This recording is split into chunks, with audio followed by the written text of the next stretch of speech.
It's time.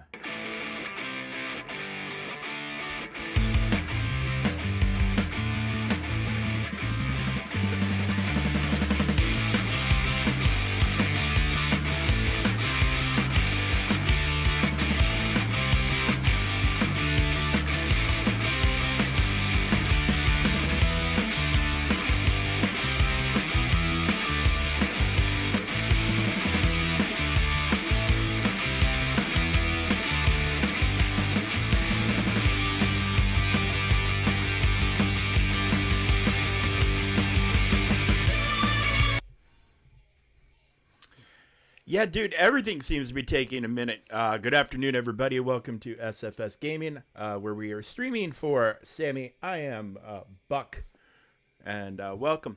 So, gonna be a pretty chill day. You know, Sundays are slow in most aspects of life, and Galaxy Heroes is no different. But so we're gonna do dailies here on the new account, and then kick it over to the main account and play around on Naboo for a while. I know it's everybody's favorite raid, but I got to get my attempts in somewhere. And we'll take a quick peek at our Grand Arena opponents for tomorrow.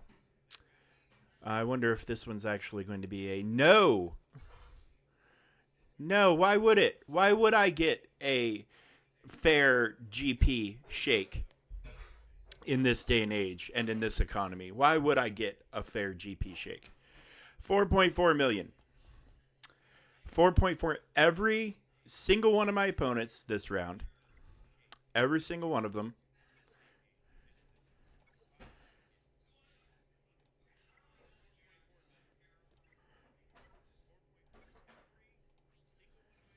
oh, that was the wrong clicky, has been close or over 4 million.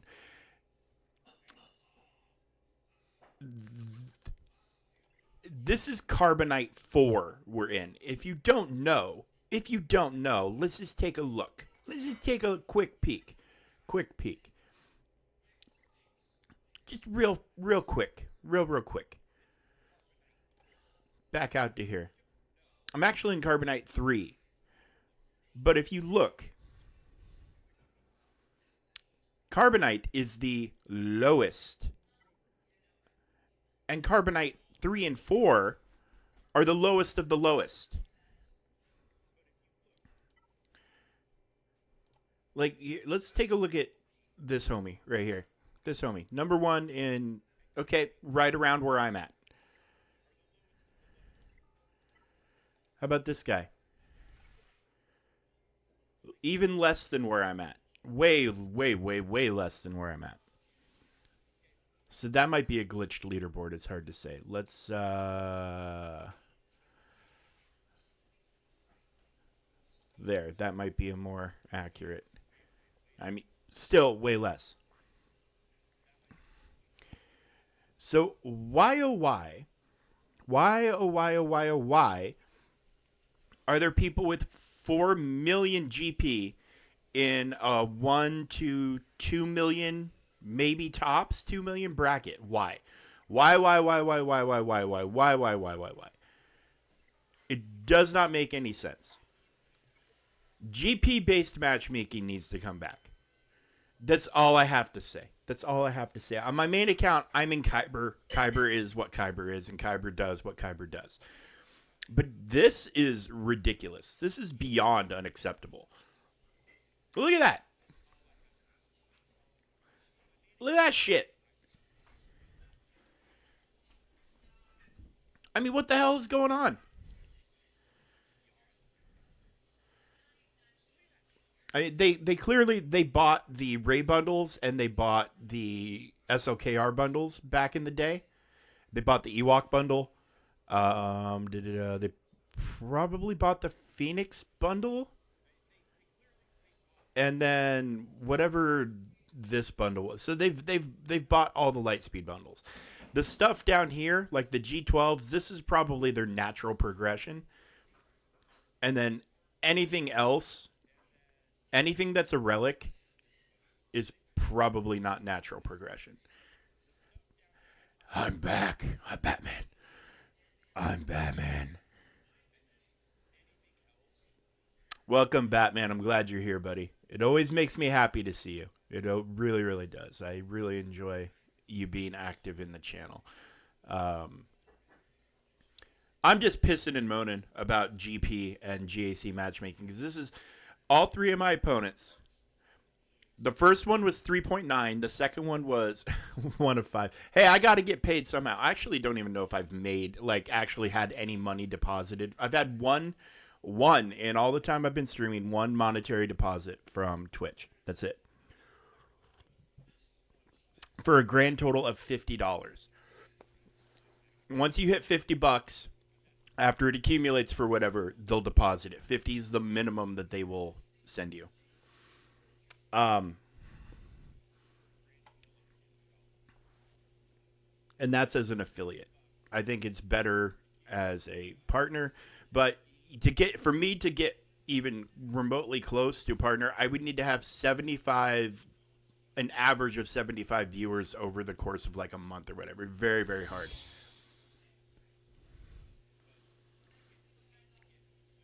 Oh, somebody has blessed our buddy Batman with a tier 1 subscription to the channel. So thank you, Anonymous, whoever that was. It was not me. I'll tell you that right now up front. It was not me. But thank you. Thank you. And if anybody's deserving of a free sub on this, it's definitely Batman. Because Batman rocks in real life just like he does in the comics. So, all right. But yeah, this is not basically 3 opponents at 4 million GP in Carbonite 4. Just dumb. So I don't know. We'll see how it goes. But yeah, I'm just kind of pissing and moaning about it. Yes, we got to knock out dailies, and then we're gonna head over and do raid attempts and stuff like that on my main account, and then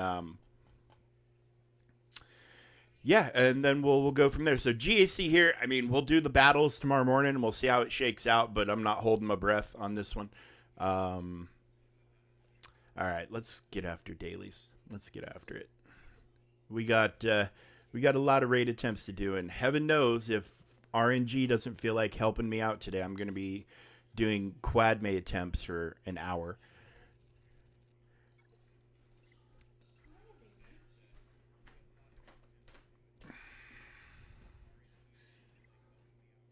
Because that method, I know somebody in my guild said that they're throwing in R2 in with Quadme and the boys to help the RNG be a little bit better. I would need to R9 my R2. That's a little cute, funny wordplay. I would need to R9 my R2, so I'm not sure I'm at a place where I want to do that right now. Not until I find out if I need to R9 Fulcrum for Ahsoka, which, I mean, we're still, we're halfway through October almost at this point, and, we're still kind of waiting on those next requirements. I feel like, and this is just me speculating, logically, that we will probably be getting the Balin kit reveal. I'm hoping tomorrow. I'm really, really hopeful we get the Balin kit reveal tomorrow. And then the event is either this upcoming Thursday or Friday or whatever, or next week. But then also next Monday, I bet we get a kit reveal for the next Ahsoka requirement, which should also push the next 4 into the game, and we can have a better picture.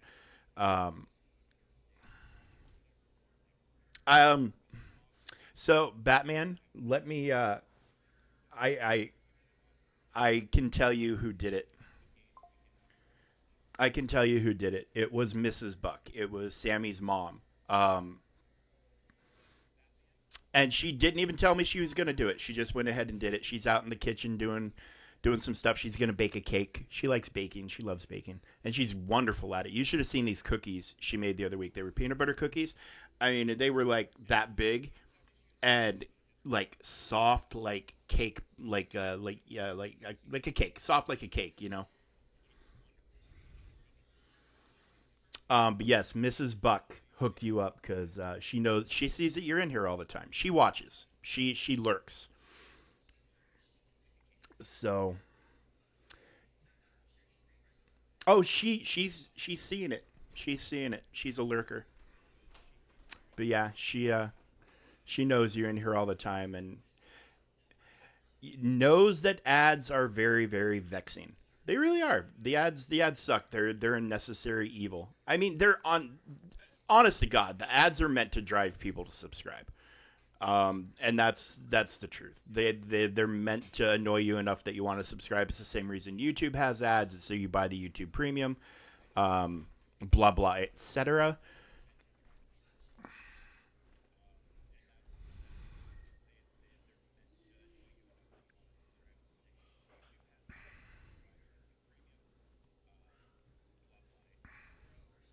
Yeah, I don't mind ads that much. Usually, because I don't watch much in the way of live television. So like I never see advertisements. Like I'm not constantly bombarded. It's going to be a little more so now because hockey season has started, and there's always obviously commercials going on during any live sporting event. Um, but yeah, I hardly ever have to deal with commercials. I pay like for like Hulu and all that. I pay for ad free. The only one I don't pay for ad free is Paramount Plus, and that's just because the only thing I watch on it is the Frasier reboot. Um, and as a kid from Washington State who grew up in the '90s, who grew up watching Cheers, when Frasier came out on NBC back when I was still a teenager, and it went from when I was a teenager to when I was a full grown, full ass adult, like full on ass adult. Um, I have very very soft spot in my heart for Kelsey Grammer and the Fraser Crane character, and the original series took place in Seattle. This one he's back in Boston. Um, but I'm a supporter. I'm a supporter. I will always tune in for that show. It's a happy spot.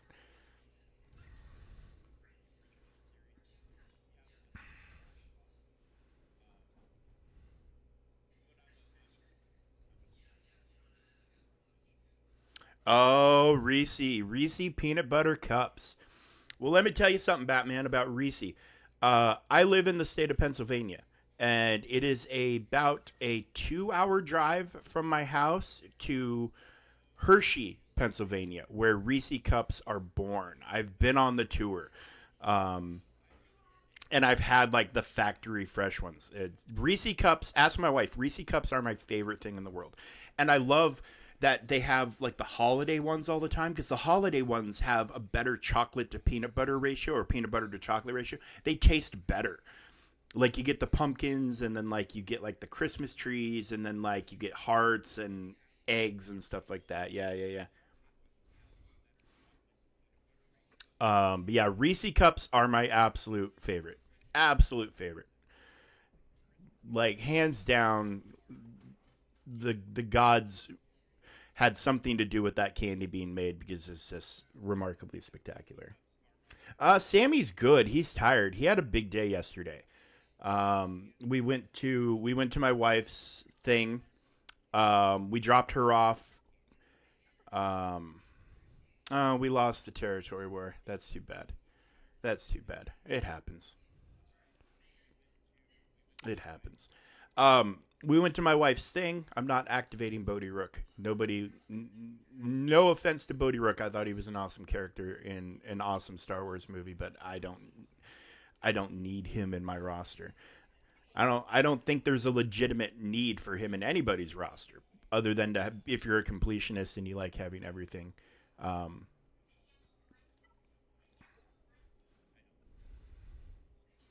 but yeah, so we drove my wife to her meeting area for the event, like the little reunion lunch that they had, and then Sammy and I went up and walked around the festival and got something to eat and waited for the parade and waited for my wife to get there. But it was a lot of walking. Um, Sammy was already tired, and he by the time we got done, he was done. But it is a collector game. You're not wrong, Grex. You're not wrong. But I mean, he's in my collection. He's just not an active participant in my collection, and I'm okay with that. But something cool. So I don't know if you're familiar with the show Forged from Fire, but there was a one of the a guy, a blacksmith there who had been on the show. He had a booth, and he had one of the swords that he made on the show there, and he had like a bunch of Viking axes and stuff. Really cool guy, and really beautiful, beautiful handmade swords and knives and axes and stuff like that. So that was kind of cool. But I mean, if you're familiar with festivals, you know how most of it is just like overpriced, kitschy, cutesy, artsy, fartsy shit. Um, so yeah, I mean, we didn't buy anything other than food, which is fine because festivals are also, you know, we're gonna jack the prices up on this shit.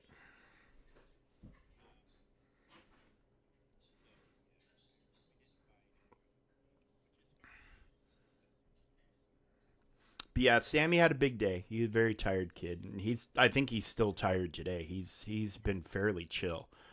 Um, Fairly chill kid today.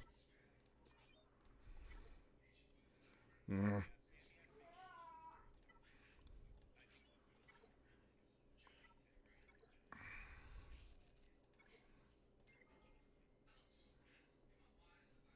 Oh, so my wife is not baking a cake. She is thusly informed me she is now going to be making chocolate.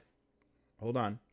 Let me chocolate peanut butter cupcakes.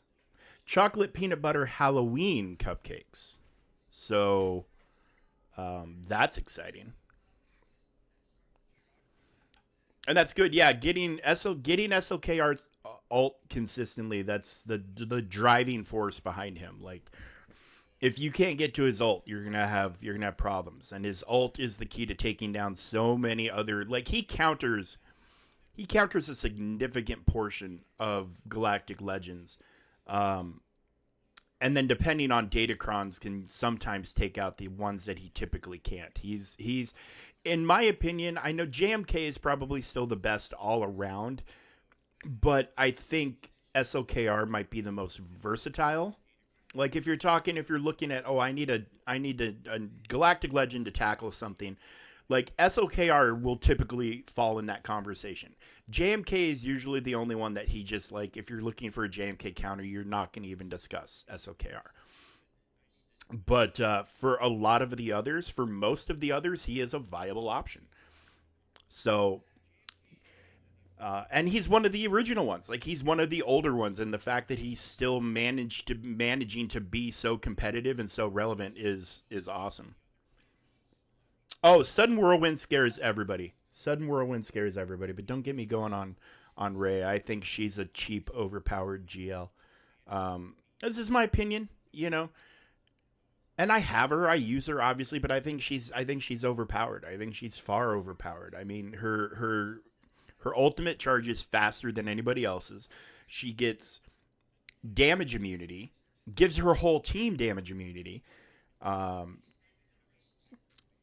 gets amazing damage, gets amazing ramping, like the whole 9 yards. Has a character that prevents her dying until he's dead, who also prevents instant defeat. Like it's just nuts. It's just nuts. I'm keeping track of the shards. Once these hit 330, I'll activate them. But it's for me. I don't know why, but it's just easier for me to keep track of the shards like this. And I'm not, that way I'm not like spending credits to level up a character part way. I just when whoever hits like Gamorrean Guard, when he hits 330, he should be the first. I'll activate him, take him to 85, focus on him, get it done, and then move on. It's me trying to be organized and it's me trying to stay organized and just keep better resource management, I guess is where I'm going with that. Um, trying to focus one thing at a time, um,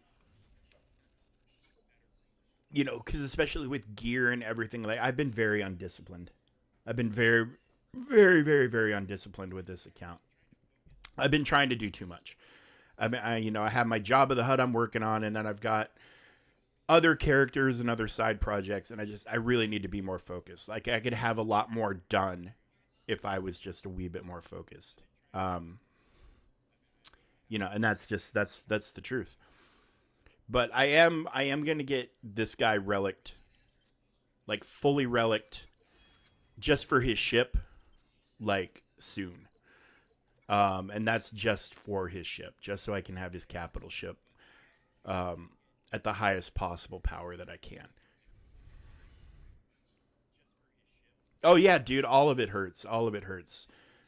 They did, to their credit, to CG's credit, they did make it better. Like they reduced, like after you get to a certain point, like you don't need to worry about circuit boards and bronzium wiring and stuff like that anymore. So, to their credit, they did make things a little bit better. But yeah, it's still. I personally, this is just me. I think getting to Gear 12 should be painless. This is just me. Gear 12 should be painless. The grind should be, or maybe even getting to Gear 13 should be painless. Like, that might be a little extreme. That might be a little too much of a pendulum swing, but maybe getting to here, to Gear 13, should be painless, and then the grind should be for the relic materials to keep advancing your relic levels. I don't know. It would definitely get people competing faster, but I don't know. It's tough. It's tough. It is just a massive amount of gear you need for just one character, much less, however many hundred plus are in this big old list right here. It's a lot. Kyrotechs, yeah, it used to be stun guns, and Kyrotechs were supposed to help that, but they just replaced it. And now stun guns aren't that big of a deal, but yeah, Kyrotechs are just constant. Just you never have enough, and you need them for all of it. You need all of it for everything. So I am on a drought, by the way. This is the third day in a row I haven't gotten any, and I mean zero, 3 days in a row, zero drops on Houndstooth. There we go. We managed to get a shard.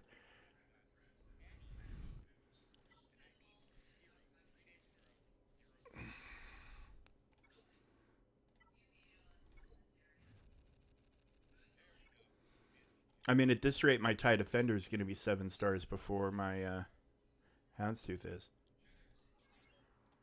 Yeah, I hate doing that, but I need to keep farming her as well.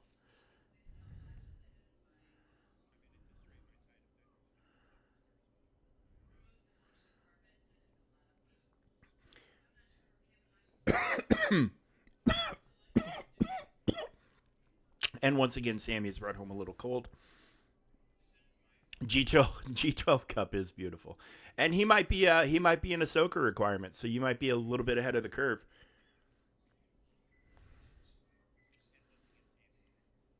You think you know a bot for around here to should solve our little bot problem?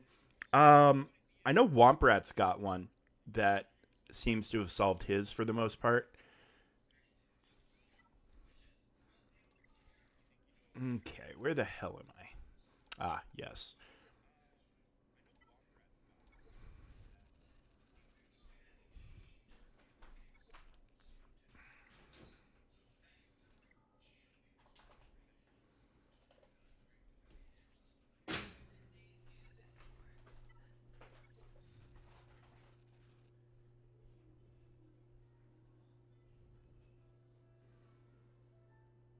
What is Seribot or Siribot or however that's pronounced.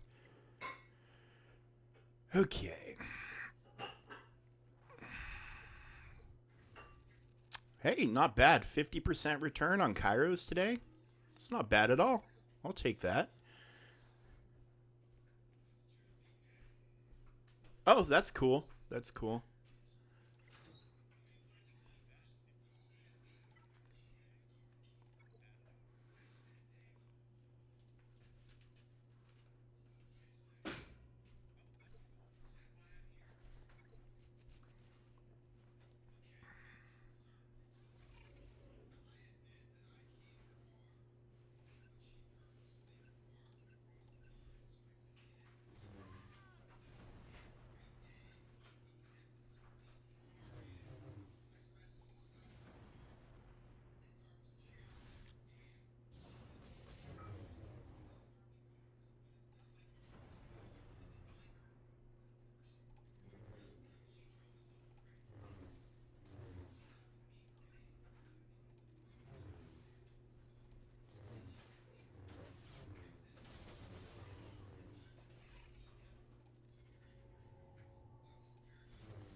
Sweet. Well, let's definitely look into that.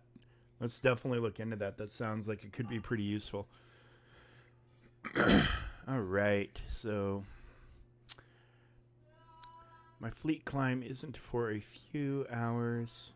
Let's just go ahead and just hit this guy so we're not like accidentally knocking somebody down who's trying to climb for their payment. This is one spot. This won't affect him that much.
Why didn't I have foresight?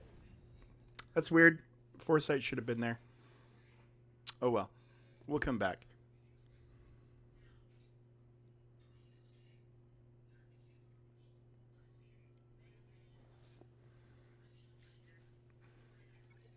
Um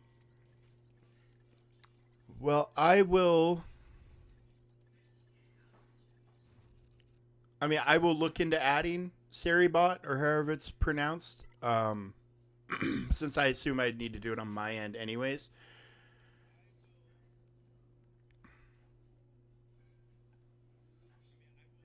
But we'll play around with that.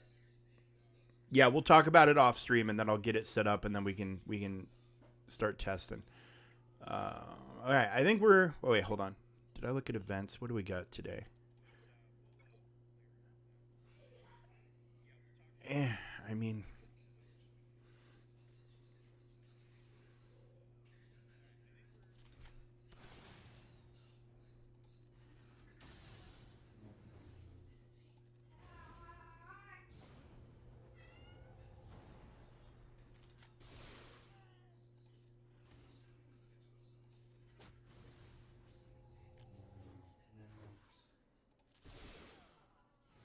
good job, Dash.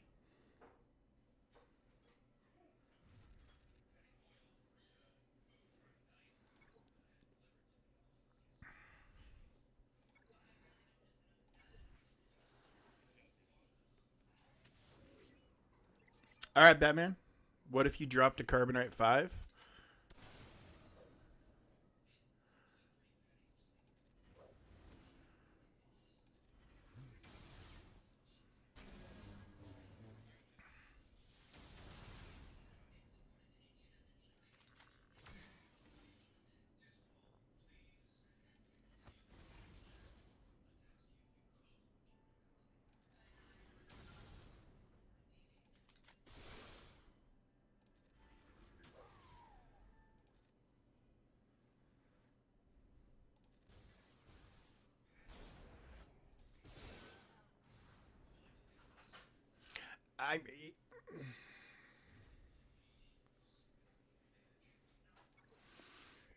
I mean the difference in daily rewards and all that from Carbonite 5 to 3 is not that it's not that it's not that much different. Okay, so friendly reminder, folks, last full day of Conquest kicking off right now. Will end tomorrow, so tomorrow's Proving Grounds and Ultimate Journey event and all the fun stuff that comes with the conclusion of Conquest. And will officially be, as of tomorrow, 1 month, or not even 1 month, just, 4 weeks, I guess, is probably more accurate. I know 4 weeks is technically a month, but whatever. Um,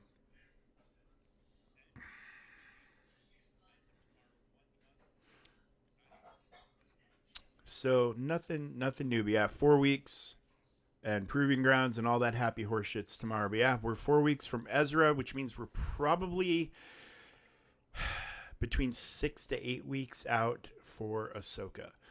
Um, Rough guess, because they're taking their sweet time getting us all the requirements and letting us know what's what. So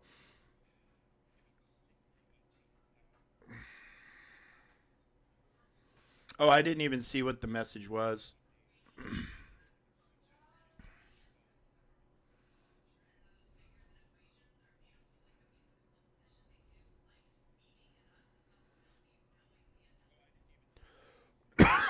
All right, we're switching real quick.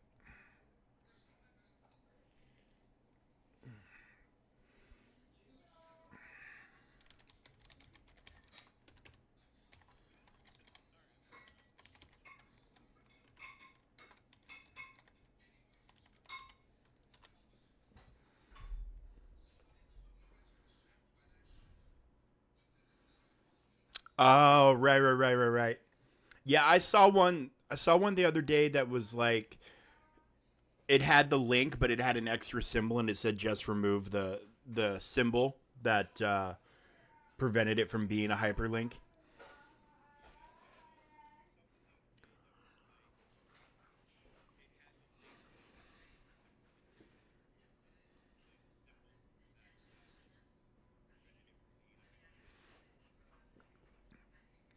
Yeah, they're getting smart.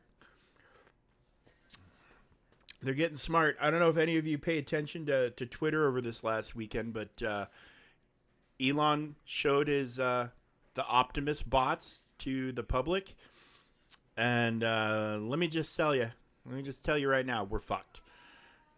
We're fucked.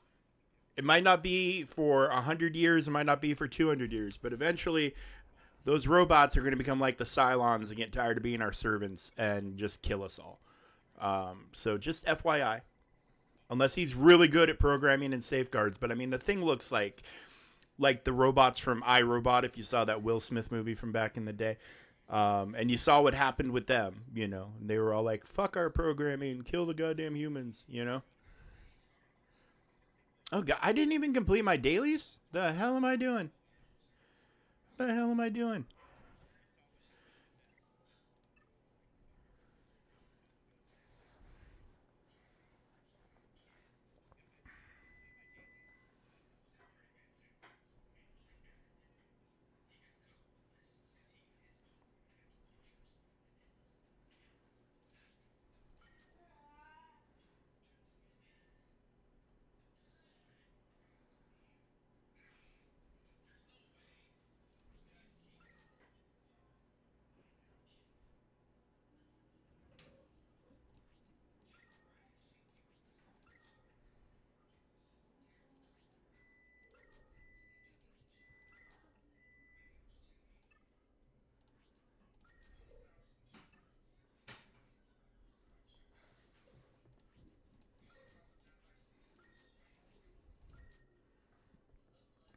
I mean, the things are impressive, and the things that they're claiming that these robots are going to be able to do.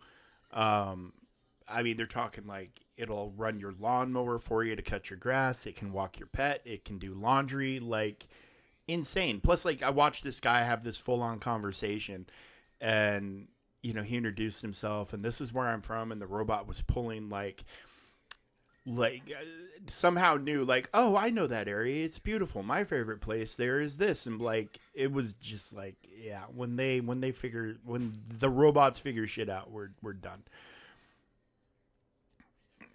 Unless all the safeguards are there. If the safeguards are there and they're flawless, then okay, we might be okay.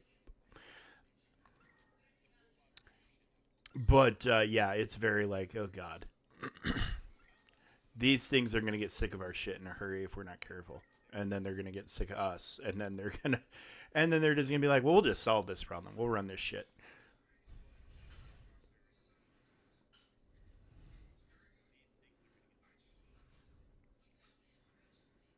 Oh yeah, yeah. No, I mean, it's all moving very, very quickly. Like literally the stuff of science fiction from when I was a kid. I mean, and definitely the stuff of science fiction when my parents were kids. Um, it's all fucking real now. Like it's all real. It's all real. Just like a cell phone. Just the thought of being able to pick up a phone and communicate with anybody you wanted whenever you wanted. Barring signal and all that other shit, of course. Like to have a phone in your pocket at all times, it's just mind blowing.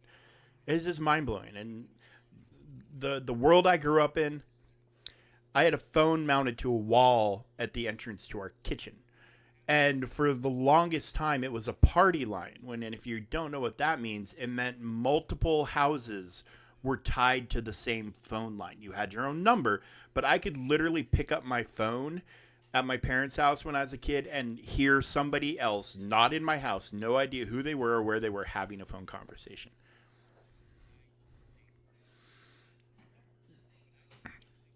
Yeah, almost 8. I should get over 8K tomorrow. I'm saving for Ahsoka, man. Hoarding for that next GL. I don't know that I'm going to get to like the 21,000 that they say you need to be able to do the full event unlock plus the ultimate unlock day one, but I'm going to get as close as I can. That's my goal. That's my plan. That's my goal. All right, so we're going to do just one more day of farming, even though I'm not really like making much in the way of new datacrons. Still, it's nice to have the stuff. And I mean, and we are.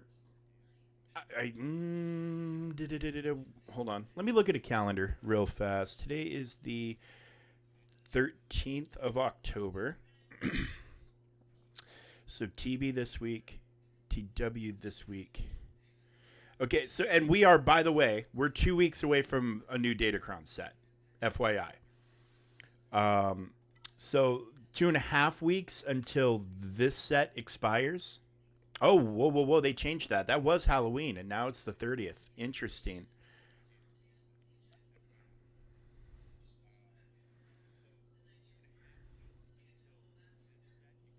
Yeah, we don't have a landline. I haven't had a landline in a house that I've lived in a very, very, very long time. I could have one here in my house cheap enough, but like spam calls are already bad enough when the phone is sitting next to you at all times. If I had to get up and find the phone and look at it to see if it was an actual call or not, I would probably kill myself. Yes, I remember the City's Cron. I miss the City's Cron a lot. The City's Cron was a ton of fun. Lots and lots of fun.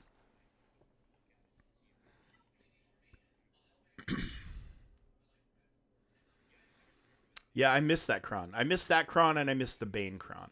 Um, Speaking of spam calls, my phone just silenced one. All the time. Non fucking stop. I never pick up calls either unless it's like I get a caller ID that says it's my mom, my brother, my sister, my wife, somebody I know. It has to be a name of a person I've programmed into my, or not programmed, but like saved their shit to my contact book. That's the only way I'm answering your fucking phone call. Um, but also, so here's another thing.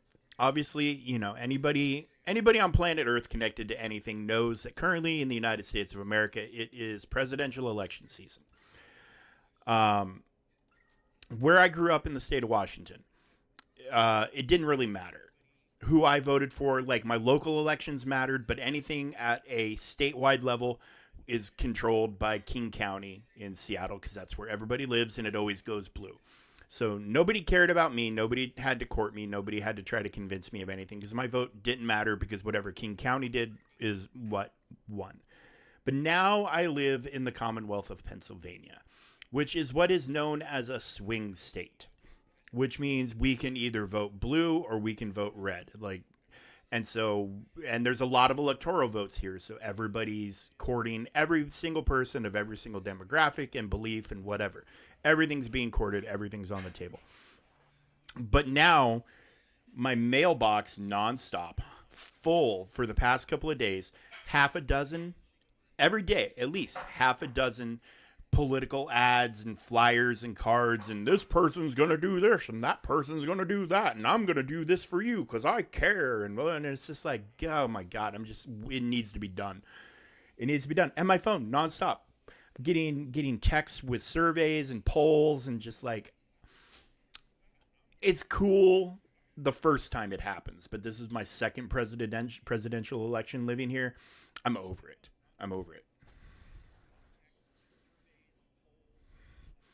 I am totally over it. So, yeah, I'm looking for, and like, if we had a landline, it would be ringing nonstop right now with political shit. Who are you voting for in November? Your vote matters. Fight to save democracy. And rah, rah, rah. And you're just like, God damn it, people. I just want my fucking power bill to be lower. My power bill has gone up 40% this year. 40%. We're scared of how much it's going to cost us to stay warm in the winter. 40%. 20% rate hikes this year. And we're already in a state that all the power plants, even though, by the way, right up the road, not that far, there's a nuclear power plant that you can see from the interstate. You can see it from the highway.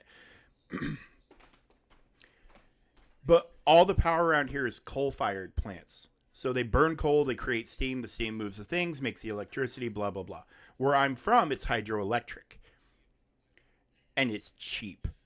It's cheap. My mom calls me and bitches about $100. I had a $100 power bill this month. And I'm like, do you know what I would give to have a power bill only be $100? It's insane. It's insane. This whole world's insane.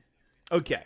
We're done with dailies. I did the Smuggler's Run thing earlier when I was eating breakfast and drinking my coffee. So you don't have to watch me struggle through that. But we have 25 minutes. So we can go knock some raid attempts out real fast.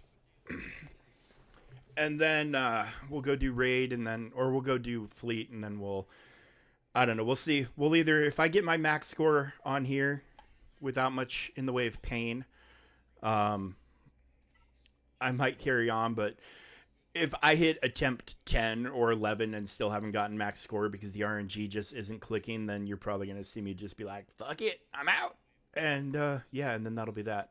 And then I'll worry about it on my own time.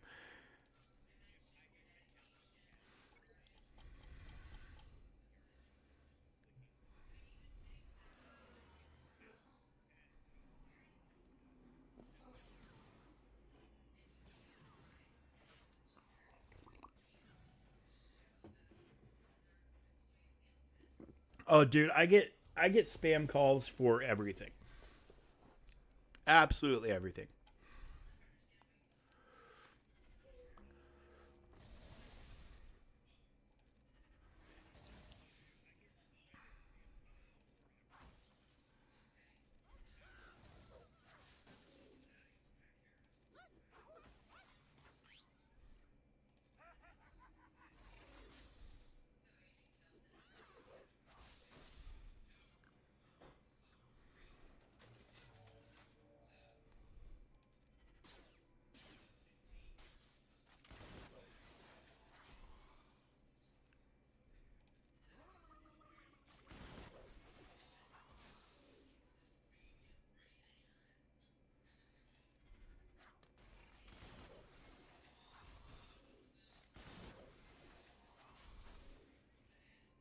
Oh, the bonus proving grounds? See, like the proving grounds don't matter to me because I for the past year and a half or so, I've been able to get all the characters immediately. Like I get them through conquest. I haven't had to deal with proving grounds in a long time.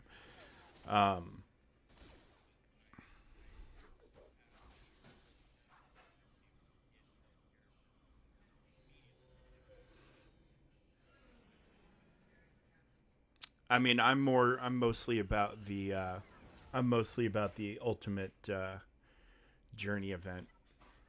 All right. Well, now that we've gotten through that, gotten the proper thing placed, these guys should be able to handle it on their own.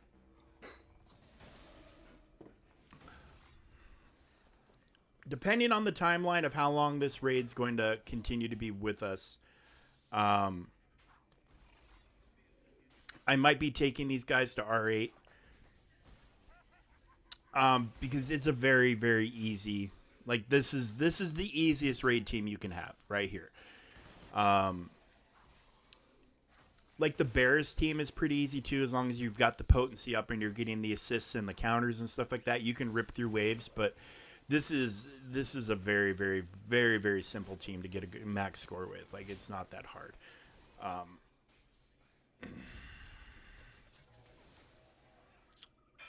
Crew doesn't take damage while he's in his ultimate. But then, yes, he also... Oh, Crew. Yeah, he constantly heals. Yeah, he used to be a big problem. Yeah, I know. I'm tired too, man. Like, remember I was telling you how tired Sammy is? I'm more tired. Because I'm old, and then I had a hockey game last night, and then my brother wanted to play Fortnite, because Fortnite has this new, like, horde mode thing that they're doing for Halloween, and they brought in a Mephisto skin, which I bought immediately, and it's a damn good Mephisto skin. It's excellent. But yeah, we were playing the Fortnite horde mode for a while. Yeah, SOKR will heal more than you can damage him for. So unless you can do healing immunity and other stuff, like, he can be a pain in the ass. He can be a royal pain in the ass. He was a nightmare back in the day. He, like, him and Geos, when I was first starting out, if I ran into him or Geos, I was just like, well, I'm not winning this fight. I'm actually relatively new to Fortnite.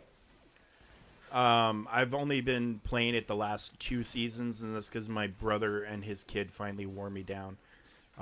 This is years of me being like, no, I don't want to fucking play Fortnite. I don't want to fucking do it. But it's a great game, and they're doing some exciting stuff in it. So, yeah, I have not been playing Fortnite for very long at all.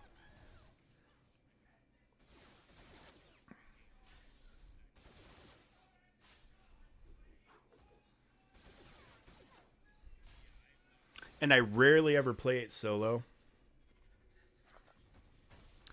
In fact, I've played one solo game this year, but I won it. I got a victory royale. I got the crown. I did it the day the Doctor Doom quests released, so I could unlock the Doctor Doom skin. I'm like, oh, I'll go and do these by myself. These ones that I can do quick and easy by myself. I'll go handle that and get the skin unlocked, and ended up winning the fucking game.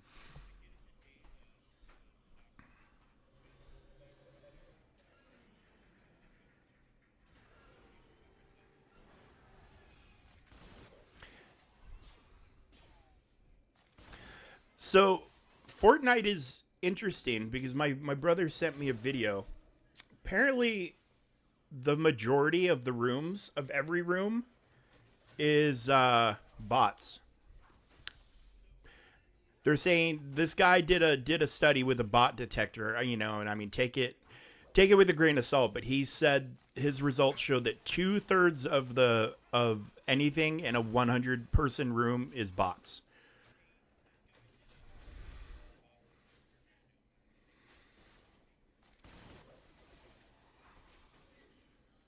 Which is very interesting. And again, don't know if it's true. This is just the video I watched, and this is what the guy is claiming. So,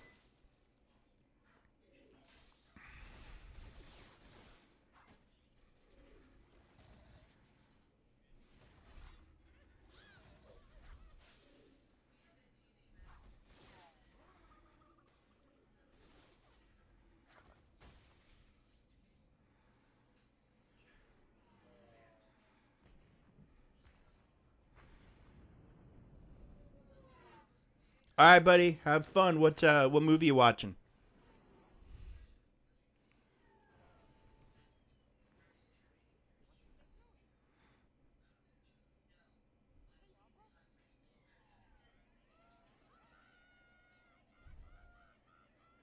All right. Well, enjoy.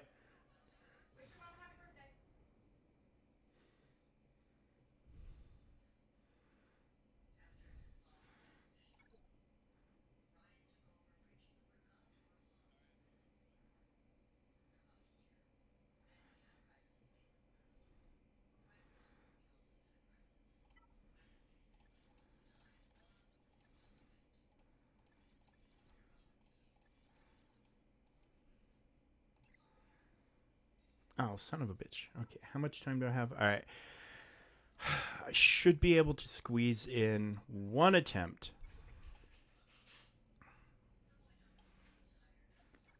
Well, I wish this is just me personally. I crossplay I think is a wonderful idea, but until they find a way to level the playing ground between PC and console, I think if you're going to do crossplay, it just needs to be limited to consoles. That's just my opinion.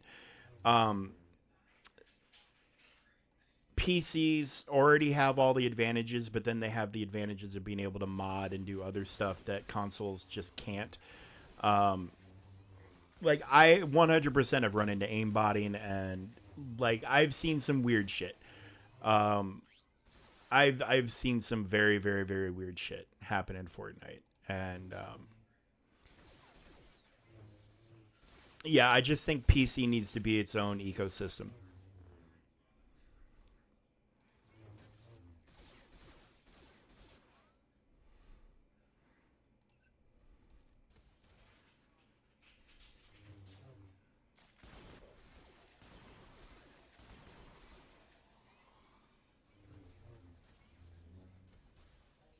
Oh come on, dude, die already! Thank you.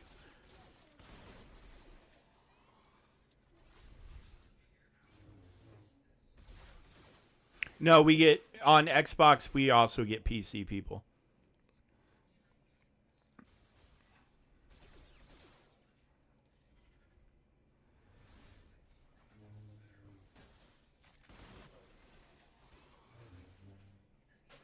Yeah, I get PC people all the time.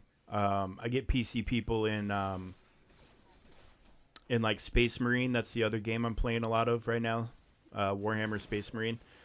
Um, yeah, we get everything, and it's like that on COD too. You get a ton of PC.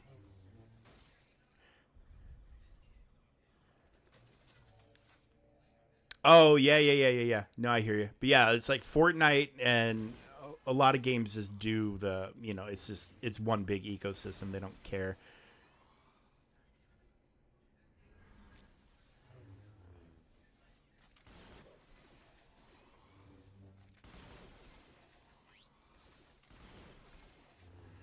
Oh, this one's not going well. 30. I just looked at my 33%. Yeah.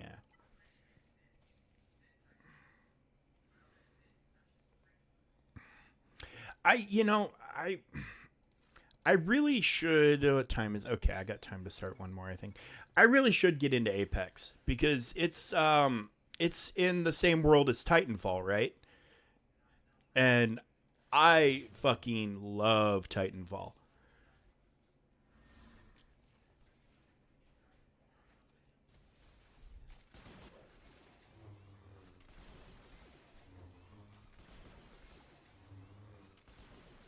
In fact, I'm hoping that we're going to get an announcement for Titanfall, but Titanfall was done by Respawn, and Respawn also did like Jedi Knight Survivor, so they might be a little too tied up at the moment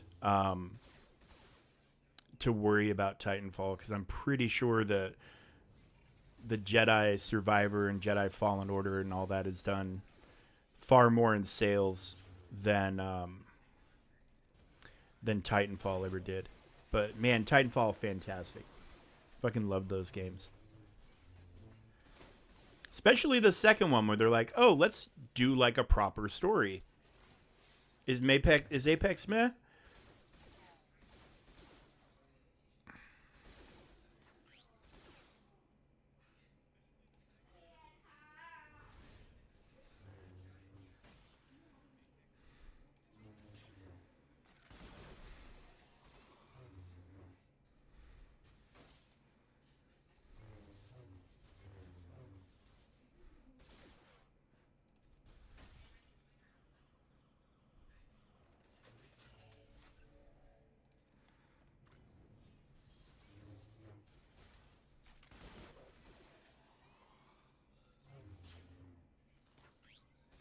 is. Of course, I lost my advantage, which will let me wipe this whole wave out in one move, but what are you going to do?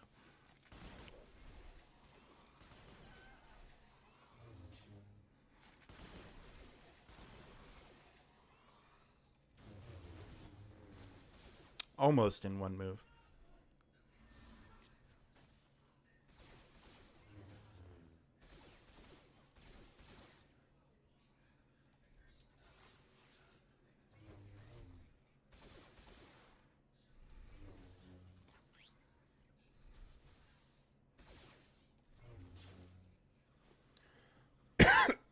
I'm not surprised.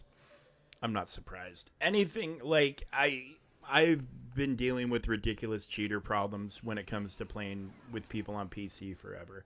Um, I hate to be the guy that's like it's just the way it is, but it literally is just the way it is. You know, the best thing you can do is report them and hope something happens and then move on. But you know, like my buddy was like, why like how is it so easy to cheat? And the simple answer is cheating is always a step ahead of detection.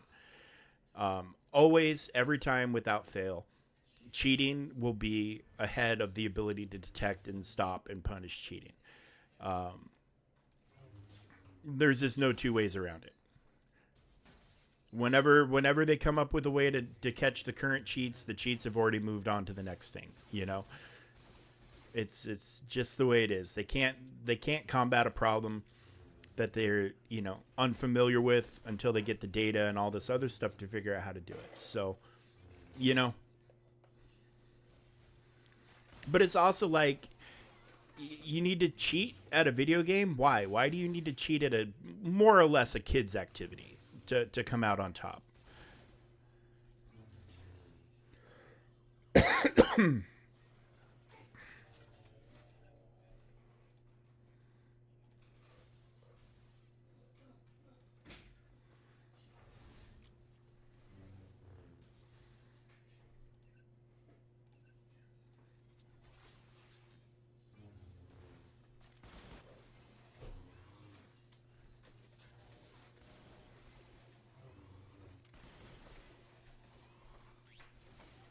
Oh, you sons of bitches.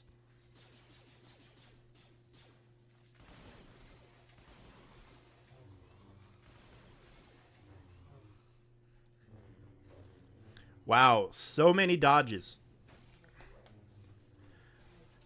Obi-Wan just got dodged by the same droidica twice in a row. Unacceptable. Unacceptable. What time are we looking at? Well, I'll know here in a minute if we're going to be able to catch up.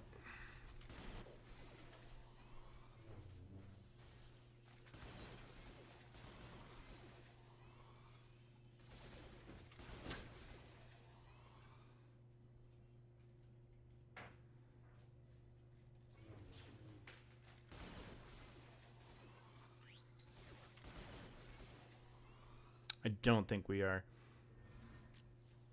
Oh wait, hold on. Why am I? I'm even on the wrong level. I'm on the wrong level. I need to be right here. Oh, I'm dumb. Dumb.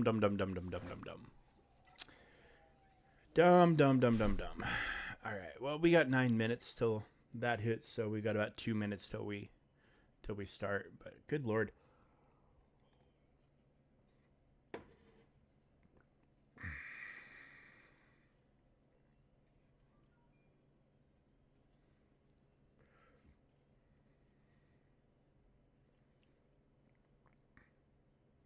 Yeah, you're not wrong. You're not wrong.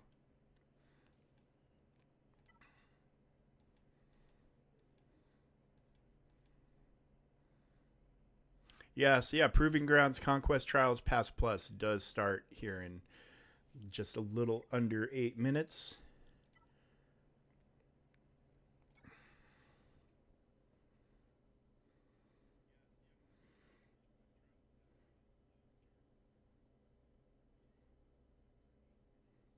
Well, and I think part of the reason some developers are a little more permissive with cheating is I think they're afraid to alienate their community.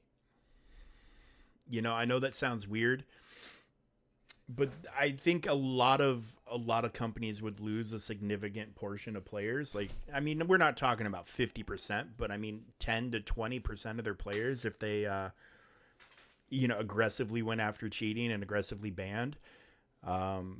They would definitely be thinning their own herd.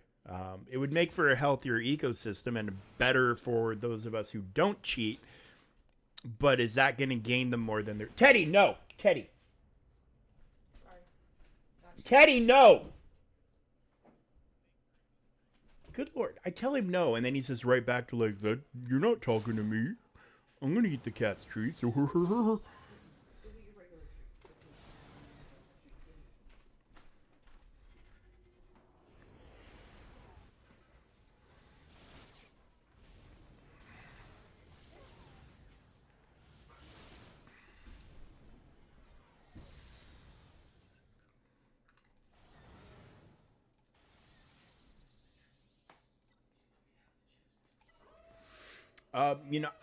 I've been playing video games in one form or another, more or less my entire life. We had a video arcade that my parents would give me and my brother some money. Hey, go play in the arcade, while they went around and did other shopping at the mall or whatever on Sundays. And then we had an Atari at home. We had, and then we got a Nintendo, and it's just been the constant progression since the Nintendo. We always thought as kids, it was like, wouldn't it be cool? Like, cause we'd play with my buddies. They lived about a mile up the dirt road from us. And it'd be like, we'd go to either their house or they'd come over to mine, and then we'd sit down and take turns and whatever. And we always like, oh, wouldn't it be so cool if we could just like play together from our own houses on our own TVs and like see what we're doing, and then that became an actual fucking reality, which still blows my mind to this day. But in all those times playing video games, I've only ever been what I would call exceptional at one game. And that was Transformers War for Cybertron. The game came out about 15, 16 years ago. It was an Xbox 360 title, third-person shooter, where you played through a Decepticon campaign and an Autobot campaign. You had a various cast of characters from both factions. And you could transform on command, and it had all the proper voice actors. It had all the cool stuff. It was a fantastic, we're talking Peter Cullen. Optimus from the cartoons, Optimus from the movies was the Optimus in the game. It was all done well, and they did a sequel fall for Cybertron, and the multiplayer was a lot of fun. And then, but I was number one in Team Deathmatch on War for Cybertron for a very, very long time. That's my only video game claim to fame. Like, if Twitch streaming was a thing back then you had to do a capture camera or a capture card and make videos and upload them to a YouTube account, which I had no interest in doing. Or even knowledge or awareness, like that was even a thing I should or could be doing. But like, it always is like, of course, like if that had been a thing back in my day, when I was good at that game and I could have just streamed that game nonstop, like I probably would have done okay streaming wise, I mean, at least in whatever small community would enjoy watching that game. But that's the great thing about gamers, is it seems like every game, no matter how big or how small, has a community of people that are passionate about it. And I think that's fucking great. And I love that gaming is a place where people get to come together and, can get along and have fun and just enjoy and share shit. But gaming's also, all of it's come a long way because, back, 10, 15 years ago when this all was still relatively new and it was kind of the Wild West. The shit I've heard 9-year-old boys saying in Call of Duty lobbies would make your mother's ears bleed. And I'm sure, I know there's only 9 people watching right now, but I'm sure 1 or 2 of you either are that 9-year-old boy or know the 9-year-old boy. Cause goddamn, they're in their rooms with their 360s and they're with their buddies and mom can't hear a freaking word they're saying. And they're saying all the words. Unbelievable stuff. But then now that shit, like I had a guy sending me like Xbox Live messages, like to the text messages through the Xbox Live messaging system. And my response to him was, "Shut up, douchebag." Nothing super serious. Like, you hear that on normal television shows. And I got a 2-week ban for that. So I'm like, all right, well, the days of talking shit on Xbox are long, long, long gone. Long gone. They're dead. Dead and gone. Although, and it can still happen in voice communication. They can't catch everything there. You have to report it. But you also had to report the text communication back then. So that guy I called a douchebag reported me. And, it is what it is. It's just, it's craziness.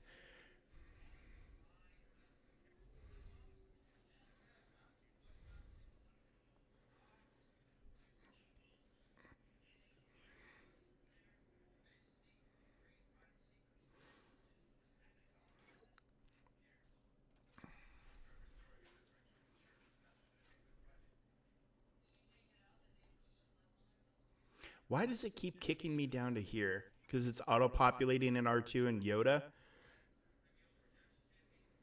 Yeah, dude, it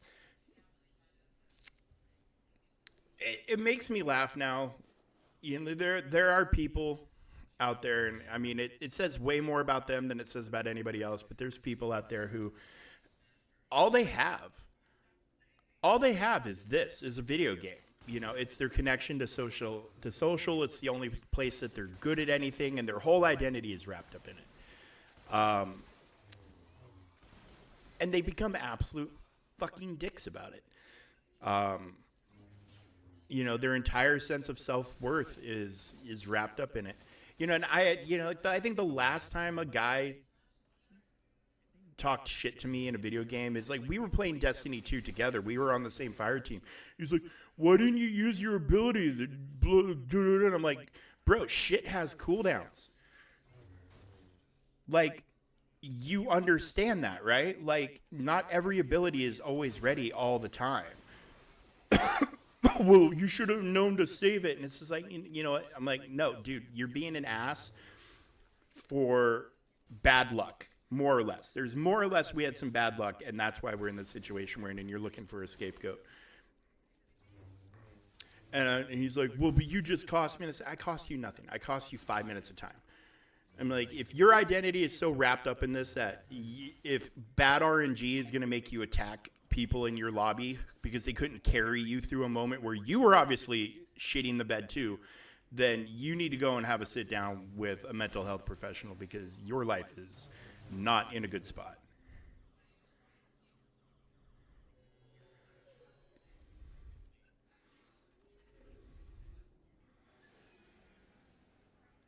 Wait, hold on. Did they have the... They did. They did have the thing. What am I doing?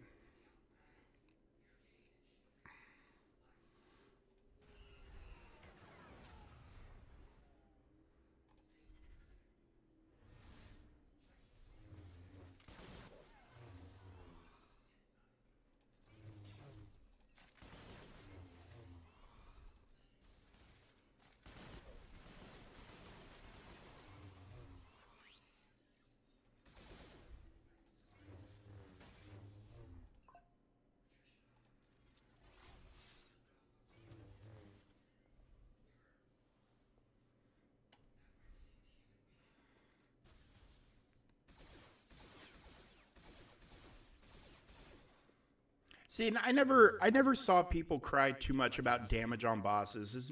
I'm more of a results-based person. Like, the only time I ever really got like down on a kid was back on Destiny 1 during the original Oryx raid. Like, you had to do a lot of platforming in that raid and in those boss fights, and I was like, all right, well, I was carrying my sister and her then husband through the raid because I had touched a malice, and I had been beating the raid on hard for a while, so I was just, they wanted to get it done, they wanted to see the content, so cool, fantastic, let's make that happen for you guys. And one of their, I don't know how they knew this kid, I can't remember how like he was the friend, like the child of one of their friends or whatever, was just like, oh, I was like, who's going to handle this? Because I had Touch of Malice, you know, blah, blah, blah. You know, I'm going to be focusing the DPS to get the fight done. And he's like, oh, I can do it. And then he completely shit the bed. And I was like, and I was very, very patient. I'm like, dude, I thought you said you could do this. And he said, oh, I can do everything but the jumping. And the platforming jumping part is the whole fucking thing. And I'm like, oh, so you can't do it then, and you just wasted all of our time. And he was like, well, but I know how to do it. I know what to do. I just don't. And I'm just like, no, just stop it. Yeah, most of it's very easy. And even if you've never done a boss fight before, like there's typically like a tutorial boss fight that gives you an example of what to do. It's not hard to extrapolate the methods on most things. On most things. On some things it's hard, but on most things it's very easy to be like, oh, they showed us this mechanic 5 minutes ago. You know, and it might take you a run or two, but yeah, if you don't know it, especially if you're being Sherpa'd through something, like absolutely speak up. That's the point of being Sherpa'd. But so many people, just so much pride and ego and like, I can do it. If you want to tell me, hey, I've never done it before, but I would like to try it because I think I can do it, I can roll with that. Yes, exactly. Exactly. There's a mechanic that you'll pick up, like, they'll give you a little example of a mechanic right before a boss fight, and then you'll do that. You'll do that one particular mechanic. That was Sammy saying hi, by the way. You'll do that one particular mechanic in that boss fight, and then the end boss is typically an amalgamation of all the previous mechanics.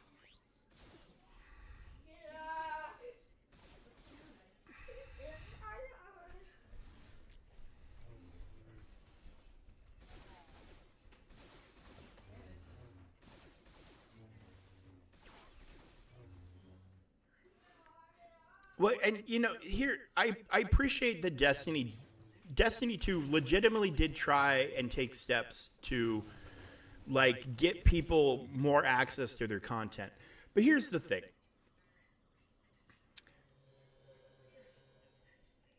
And this is legitimately how I feel. If you want everybody to be able to have access to all your content, then there needs to be tiers of your content. And by that I mean, okay, here's the new raid. It's got all the new gear. It's got all the cool latest whatever blah blah blahs. Okay, fine, awesome, fantastic, whatever. If they had really wanted it to be a thing, like I think they should have, then they should, honest to God, have put in like a matchmaking system. Not this looking for group shit, but a matchmaking system where you could play the raid match made, but at a lower difficulty, like there's a term for it in another game. I can't remember what it is, but like an explorer mode maybe, where you could go in and learn the fights and you would get rewards, but the rewards were lesser. Fucking bonus turns, man. Come on. So close. I just...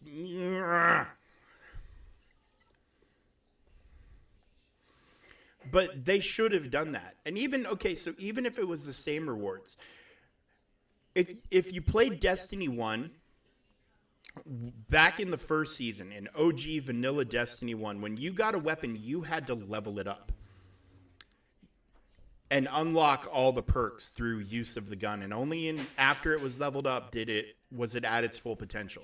They got rid of that. It just started to be, you got the gun at this power level and all the perks were set, all the stuff was there. Why did I summon the fucking thing?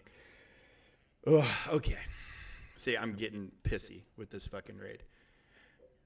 So they could do that in an explorer mode in Destiny 2, where you matchmake, you're playing through the content, you're learning the content, and you're getting the rewards, but then you have to spend extra time or maybe even doing extra raids to level that gear up. Like, there's a lot of different ways they can handle it. And, you know, the Sherpa and looking for group thing, you know, a player should not have to be dependent on the kindness of strangers to get through something that they paid to be able to play.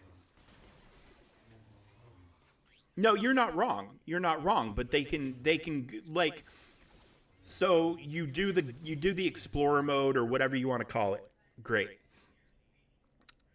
And then you can't go to hard until you complete normal without matchmaking. Do you get what I'm saying? But it gives people a way to see the content if even if they have no interest in doing the content at any other level. It lets people see the content and experience it, which I mean, I don't care what you have to say about it. I don't want to hear your gatekeeping bullshit. More people seeing the content is better than less people seeing the content. There's no two ways about it. The more people that see and experience content, the better. So there's a lot of different ways they could do it. There's a lot of different ways that they could do it, but they went the way they went, and I mean, Destiny 2 is not in a good place right now. Although I hear this new season is fantastic, I've uninstalled Destiny 2. They sucked me back in for the Final Shape campaign because I honestly, truthfully, legitimately felt like I owed it to them and I owed it to myself to kind of finish the story we started way back in Destiny 1. So I 100% hopped on board for that. But I don't think I can go back. Maybe if my homeboys were all still playing, maybe it'd be a different story. I mean, I would be down, dude. I would be down. Because I haven't done a raid in that game in years. Legitimately haven't done a raid in years. I couldn't even tell you the last raid that I did. Couldn't even tell you. Maybe the last wish. I don't know. It's been forever. And I mean, and now we're talking in Destiny 1, we were doing all the raids on hard mode, the whole 9 yards, but then everybody had babies, everybody got married,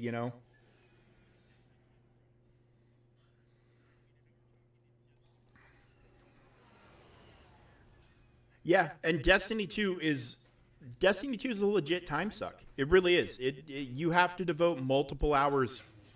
I'm not going to say a day, but multiple hours, a couple of days a week to do everything. If you're in a hardcore, if you're in a guild that raids a lot, you have to be able to devote yourself to one raid a week, which can be, an hour to 2 hours, depending. It's always going to be. It's always going to be different. Obviously, you can have things go well or things go bad or any of that stuff, but.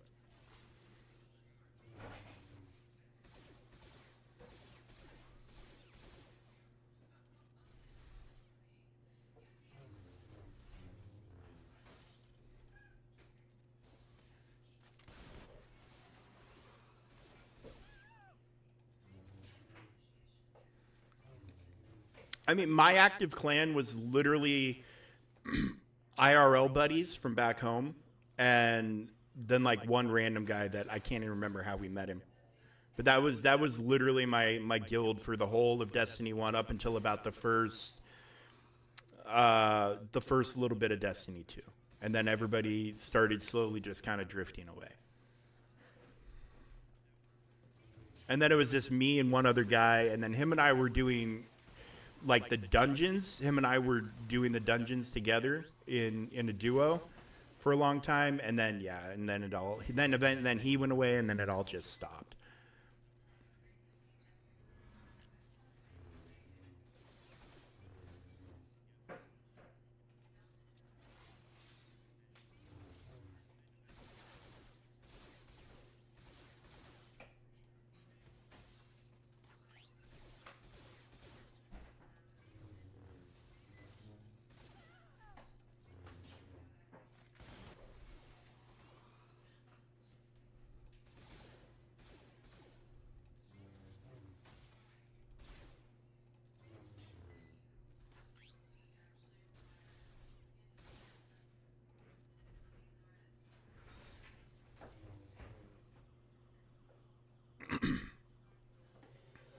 Oh wow, we got that one. I think the last dungeon that I did was the one that they released based on the loot cave. I think that was the last dungeon I was able to do in Destiny 2.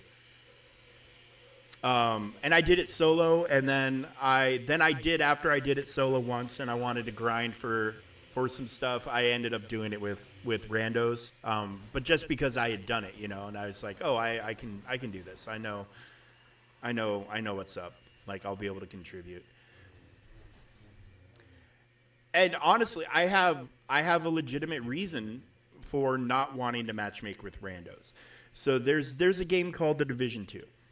And me and a buddy started a clan, and then like slowly, of course, people got tired of the game because, you know, when it started, it was kind of repetitive.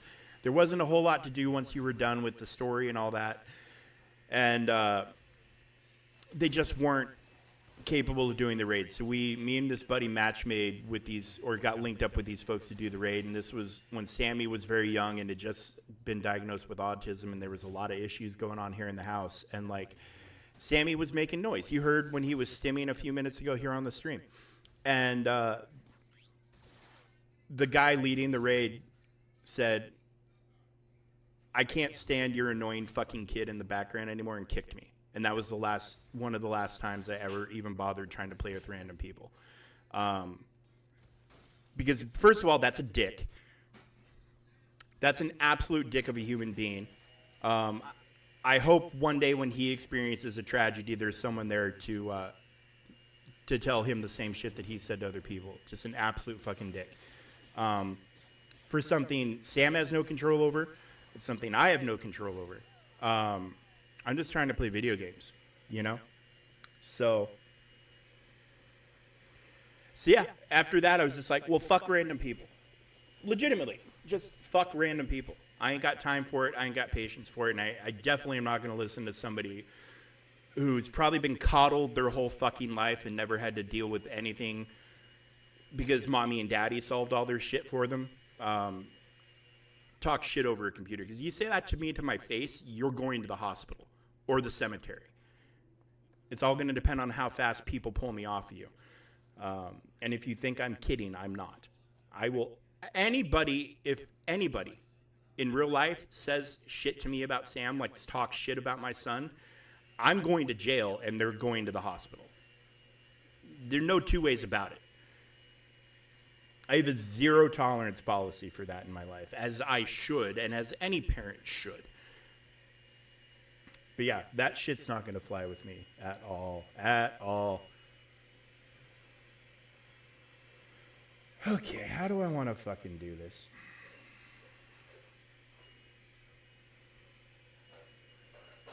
There we go. It's Mary J. Hi, Mary J.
Yeah, so that, I mean, and obviously that is a very, very, very, very highly isolated incident.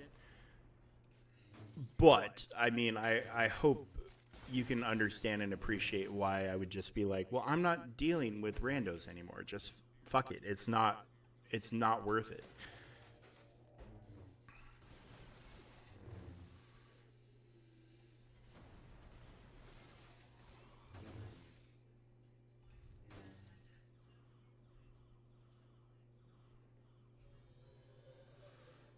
Oh yeah, I see it all the time too. I see where like I see a lot of like you're going through a looking for group thing, or I used to see it. I haven't gone through a looking for group thing in a while, where people are like no kids, like adults only, whatever sort of thing, And there's a point to where I can kind of appreciate and understand what the hell they're talking about, because there are some kids out there who are too much. Like that Sopper guy, he's too much sometimes, but we love him anyways. It's good to see you, Sop. How's everything going, buddy?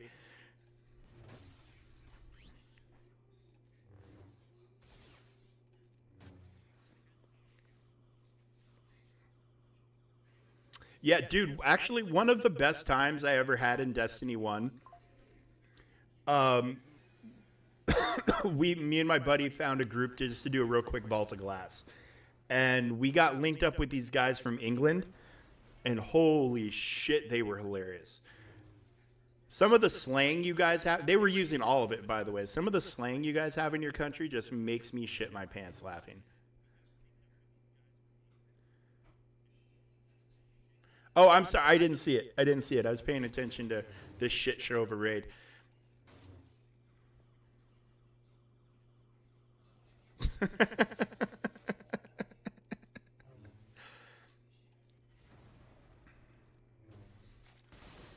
Yeah, dude, these guys from England, the shit they were saying, I was fucking dying, dude. Just dying. They taught us stuff that me and my buddies still say to each other. From your guys' slang and vernacular. It was hilarious. Yeah, dad jokes are the best. Dad jokes are the fucking best.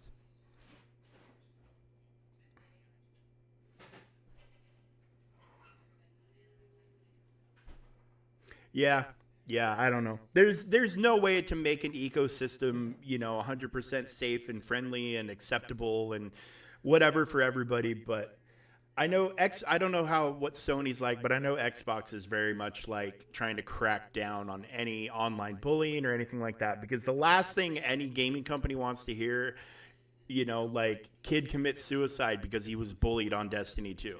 That's going to be bad for Bungie. It's going to be bad for whatever gaming system they were playing on. It's just going to be bad for everybody.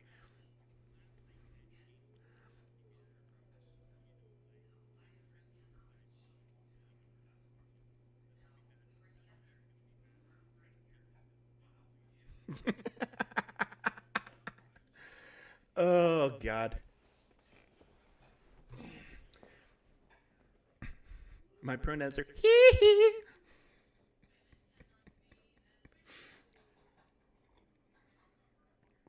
Oh. So let me tell you, as a kid who grew up in the '80s, you know, um, like I remember when Thriller happened. Holy shit! Like you're talking about pre-internet, pre-internet. Like something went viral before the term viral even existed. Like Thriller was everything and everywhere, and just such a fucking moment in time. It was nuts. It was nuts.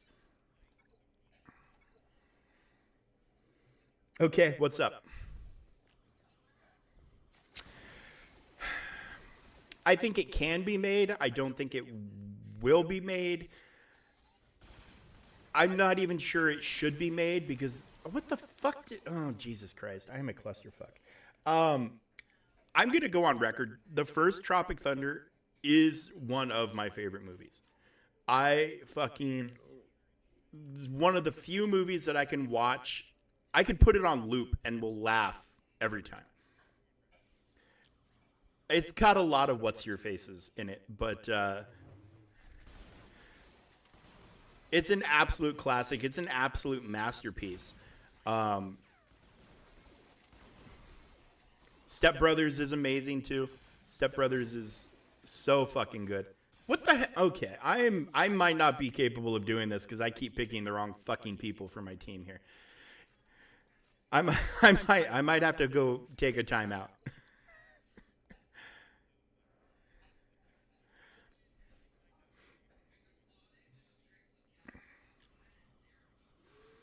Yeah, Tropic Thunder. Yeah,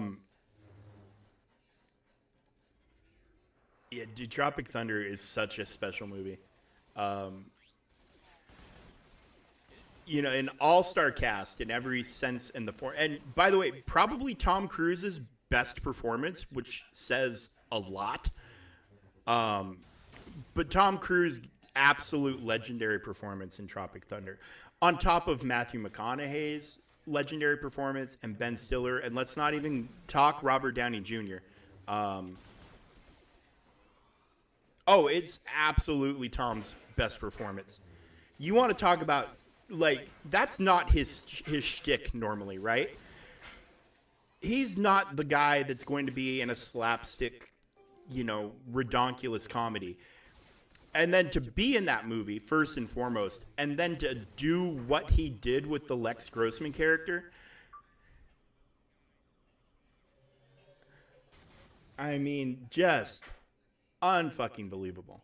Unfucking believable. I think if they could do Tropic Thunder 2 in a way that makes sense for them to do it, I would love for them to do it. But I also, I listened to Robert Downey Jr. was on Joe Rogan's podcast like a year and a half, 2 years ago, something like that. And he was telling the story. Like, they obviously, it was a topic that they discussed. But Robert Downey Jr.'s mom was like, "Bobby, please don't make that dirty movie." Like, his mom begged him not to do it. She thought it would kill his career. But, I mean, oh, shit.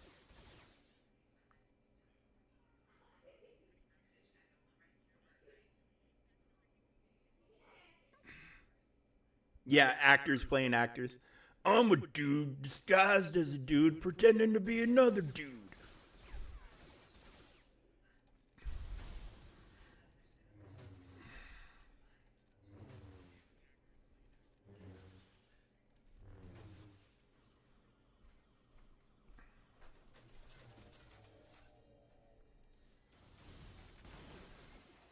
I mean, also, like, the fact that Robert Downey Jr.'s character was based on Daniel Day-Lewis, because Daniel Day-Lewis is that guy that disappears into roles in a way like I don't think any other actor really ever has. And the fact that they kind of based him off of that, and I don't think they were making fun of Daniel Day-Lewis, but I mean,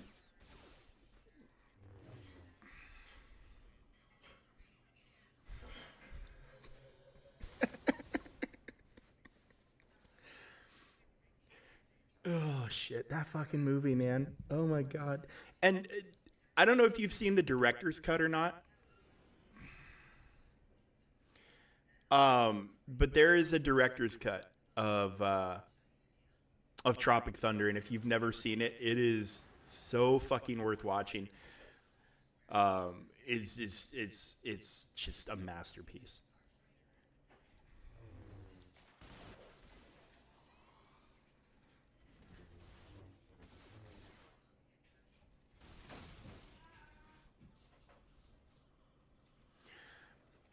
Here's okay.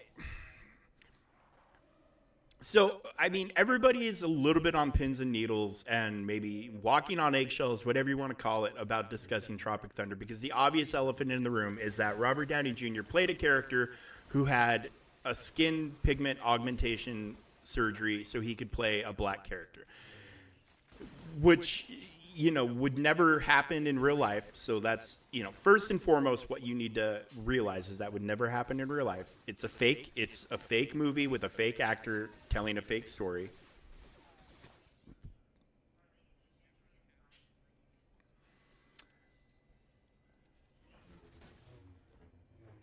Okay, Mary J is in an ad, so we're gonna wait for Mary J to get back to keep this going.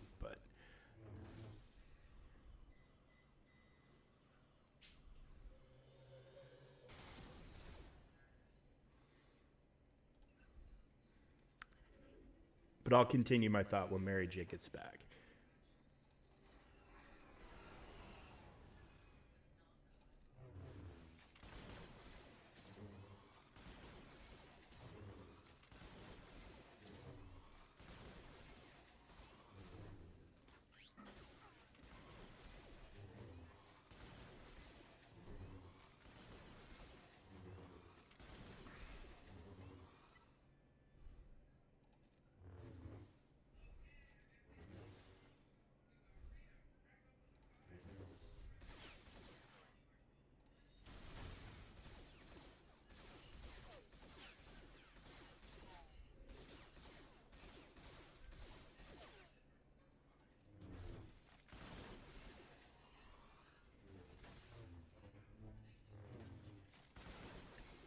Okay. So set aside the fact that, Tropic Thunder is just a movie. It's just a movie. None of the people in it are real. None of the people in there, except for, like I said, Robert Downey Jr.'s character is obviously kind of a bit of a spoof on Daniel Day-Lewis. But when it comes to things like what Robert Downey Jr.'s character did in that movie, you need to look at one word, and that word is intent. They made him clownish in that movie. They made him ridiculous. They made him over the top, and they did that for a reason. It's because you're supposed to be like, oh, this is a guy that, one, takes himself far too seriously, takes the acting thing far too seriously, and does things that aren't whatever for the sake of acting. But the intent of him doing that is not to hurt somebody. He's not trying to make a mockery out of people and their beliefs and any of that. And the directors aren't trying to do that either. So you need to take a look at what is the intent of the filmmaker in this movie. What are they going for? And they, honest to God, we're just trying to make people laugh. And in a world where laughter is insanely important and something that everybody needs to be able to do on a daily basis, you need to be able to laugh. Laughter is such a release of not only just, obviously you're reacting to something humorous, but it's a release of all sorts of other emotions. It releases endorphins. It helps you feel better. Like the intent of Tropic Thunder and the act and the Robert Downey Jr. character in particular is not to hurt people or put negative stereotypes on people. That's not what it's for. He's the negative stereotype. He's the asshole actor who is, without even being self-aware about it, trying to deliver what he thinks is going to be an epic, legendary performance and stepping on everybody's toes because he thinks he's entitled to it.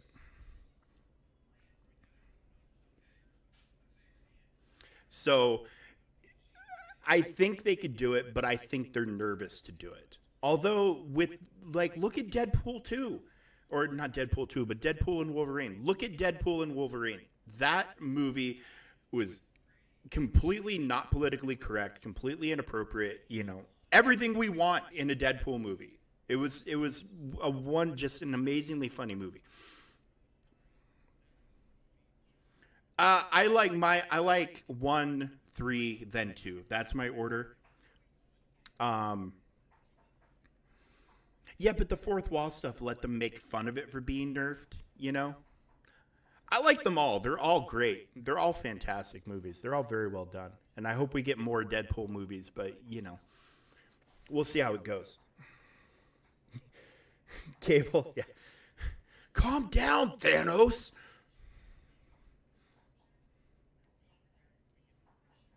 The actress, Tatiana, I'm going to have a hard time with her, but Tatiana Maslany. Yeah, Grax and I have the same order. But here's the thing, 1,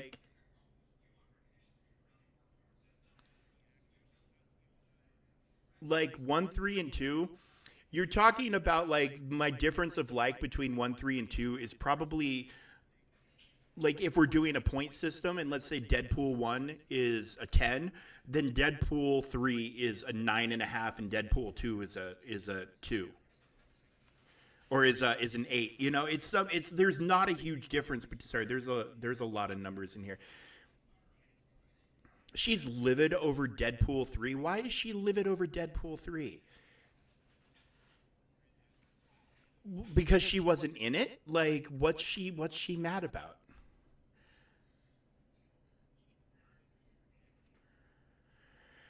Okay. Well, there was a lot of cameos that got cut.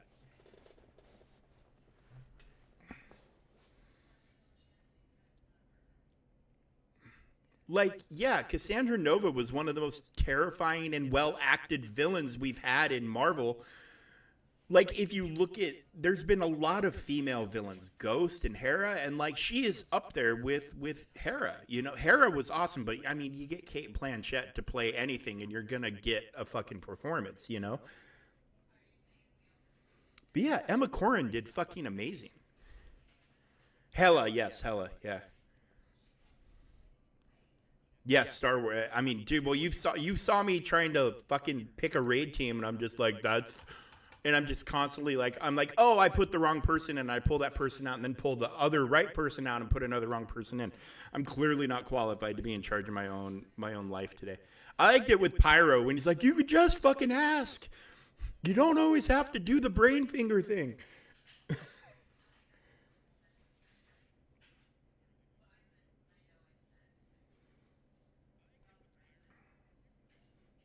Yeah, the finger prosthetics that she wore for that with the extra long fingers, very, very, like, just very creepy. Just very creepy.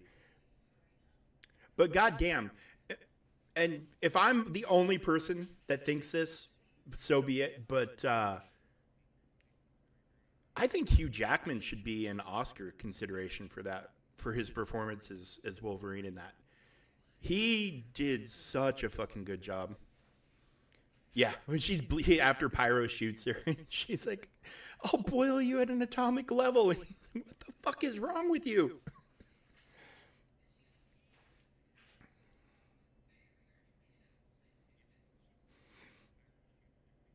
Yep, that's the one. That's the one. Yeah. Why are you like this? I wish I knew. But yeah, I think Hugh Jackman should get Oscar consideration because I've watched the movie. I saw it in the theater, and then I bought it the day it came out, and I've watched it probably 3 or 4 times since then. Oh yeah, dude, all of it was amazing. Jennifer Garner was amazing. Wesley Snipes was amazing. Channing Tatum, I know some people are a little bit torn, but I thought he did awesome.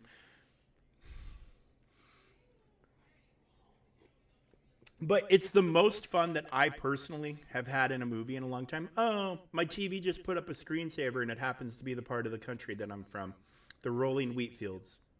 Honey, come look. Allie, look. The Palouse is a screensaver on our TV.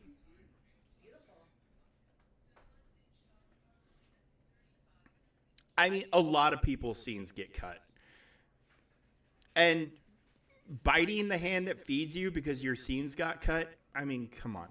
And maybe she's pissed because the movie was so big and it was going to be good exposure for her and blah, blah, blah, whatever. But yeah, no, that's not. Like, has she never worked in something where her scenes have been cut before? Hasn't every actor been in something at one point or another in the career where their scenes got cut?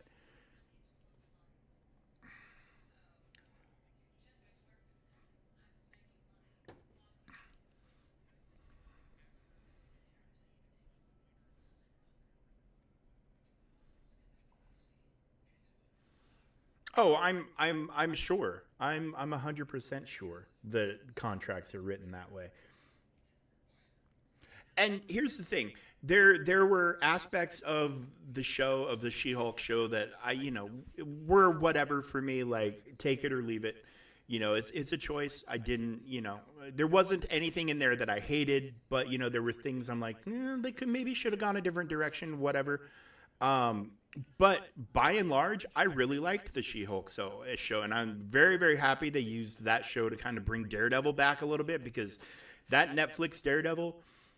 I mean, he's not the Netflix Daredevil, but Netflix made that Daredevil show originally. And now it's with the way everything's worked out, it's coming to Disney Plus. Um,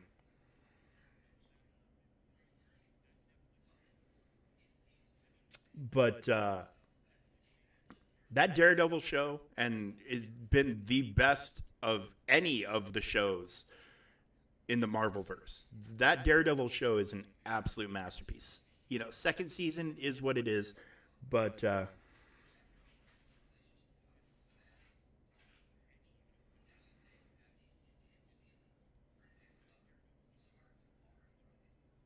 my wife and I think, are going to binge watch Agatha tomorrow. She's taking the day off from work, and Sam has school, so we might be binge watching. But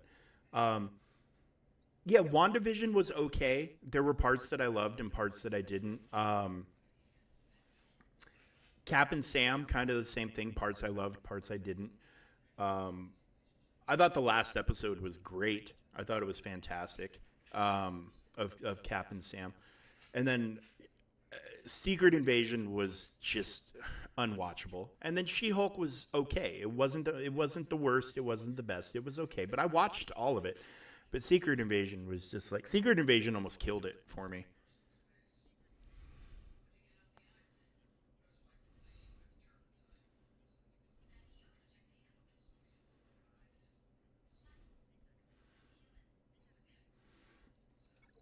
But I'm very excited about Daredevil. Oh, Secret Invasion was horrible. Like I don't know who son of a bitch. Apparently I can't talk. Yeah, Jonathan Majors, that's another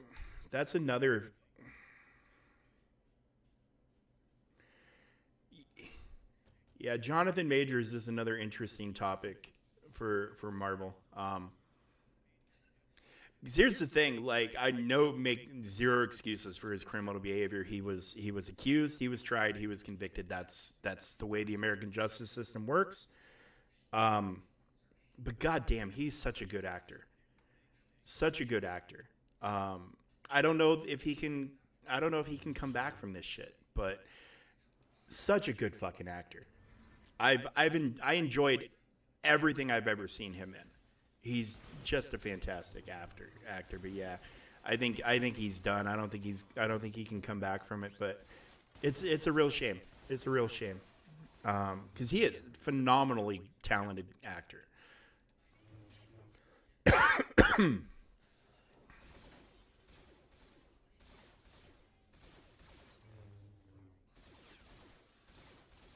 Um, Jonathan Major domestic abuse of his girlfriend. That's what he was accused and convicted of.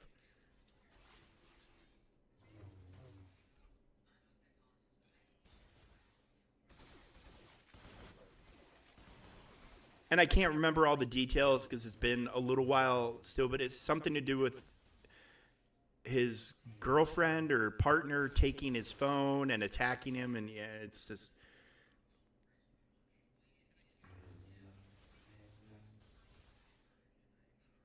But yeah, not good. And again, it's a shame because Jonathan Majors, very whatever you can't deny, insanely talented actor.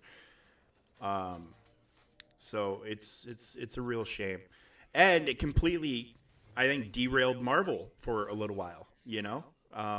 Fact of the matter is they didn't know what to do. Um,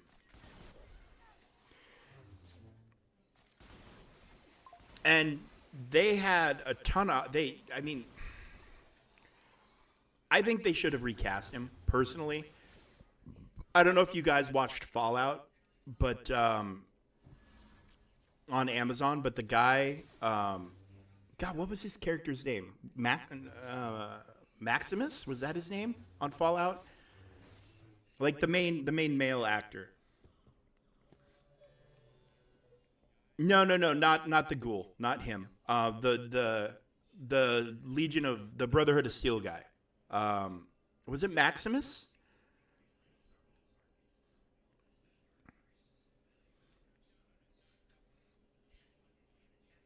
Yeah, the make my cock explode guy. Um, I don't remember the actor's name, but I saw him and I'm like, Jesus, he could easily. He one has a slight resemblance to Jonathan Majors. He's not quite as physically big and imposing, but I mean, he can go to the gym and they can CGI and build suits and stuff like this. Yes, Aaron Moten. I was like, and he's a hell of an actor. He really just impressed me the entire show. Um, I was like, they should cast him as Kang. Like he's definitely younger, but like he had the look. I think he could fucking do it. I think he could fucking do it, but I don't think Marvel's gonna fucking do it. But that was one of my first thoughts seeing him act. I was like, Jesus, he's good. He kind of looks like a younger Jonathan Majors. Like if Marvel needed a way out, like or a way forward with all this shit, like he's it. Look at this guy. He's fucking awesome. And as a bonus, he looks like a younger Jonathan Majors, kind of in the way Sebastian Stan kind of sort of resembles a young Mark Hamill.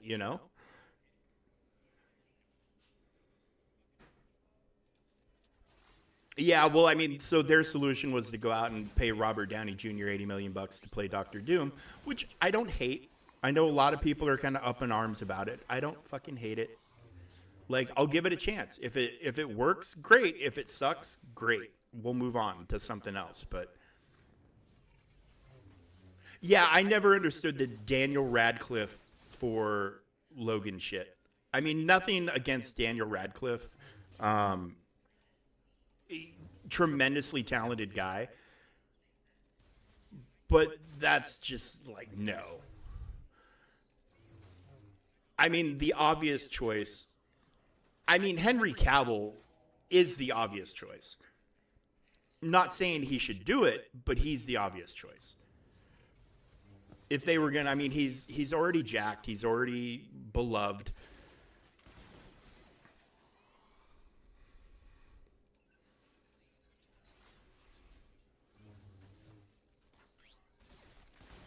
Well, and the rumors is that he was going to play Captain Britain forever. Like, that's been the huge rumor about Henry Cavill. And now apparently he's going to be in a live action Voltron movie. They're doing Voltron live action, which again, as an 80s kid, I'm kind of like, really? All right. Let's see what they do with this. As long as they don't fucking butcher it, it could be really fucking good.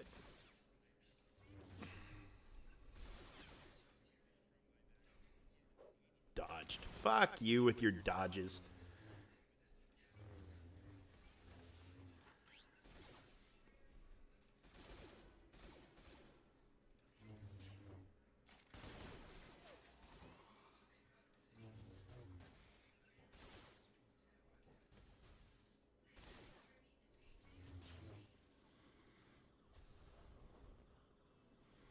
But yeah, Cavill absolutely looks the part. But I don't know. I mean, as far as I'm concerned, Hugh Jackman should play the role as long as he feels like playing the role. Even if he doesn't want to stay in Wolverine's shape anymore, there's still ways around that. But yeah, Cavill would be, to me, like, maybe the safe choice is actually the way to list it. The easy choice, the safe choice. I mean, I'm more interested in things like, who are they going to get to play Professor X? Who are they going to get for Magneto? Are they bringing on any of those guys back? How are they handling that, you know? I have not seen Transformers 1 yet. The only theater around me that has it is like an hour, not quite an hour drive away. So I wanted to go see it in the theater because I'm a giant Transformers fan.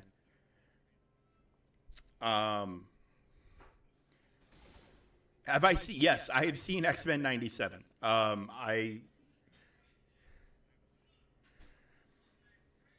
going to buy Transformers 1 when they release it digitally, which I think is actually happening this week. I think it comes out on Tuesday. So I'll pick it up then. But yeah, I mean, I don't know if the giant Optimus Prime poster behind me is any indication, but I'm a pretty big Transformers fan, and Bucky is headbutting my microphone. Hi, buddy. What's going on? Oh, every Transformers fan I've heard, and I trust a Transformers fan more than I trust a critic or the federal government or, you know, any number of things. I've heard nothing but good. I've heard nothing but good.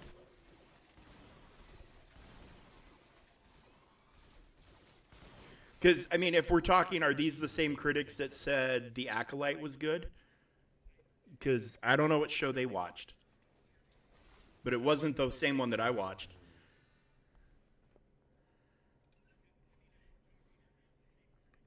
And I know there's a lot of people who are up in arms that Hemsworth was playing Orion Pax and not Peter Cullen. But I'm like, people, you realize that Orion Pax becomes Optimus, but he isn't Optimus. And I'm pretty sure the plan is for Peter to take over the Optimus voice.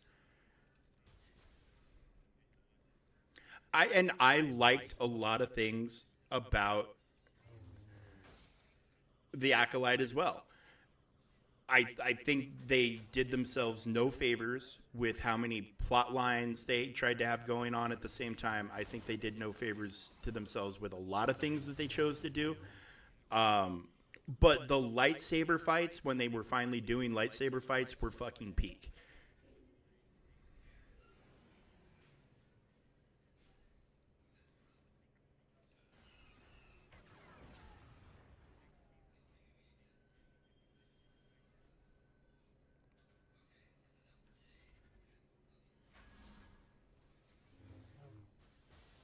Fuck, we didn't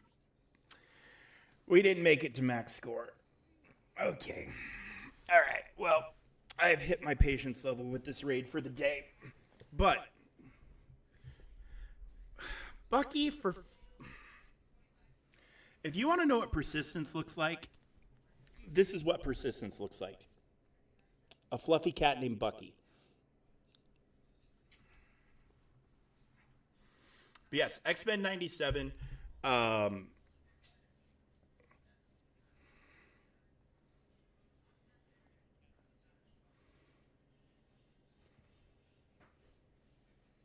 No, I don't think I think X-Men 97 will be just fine.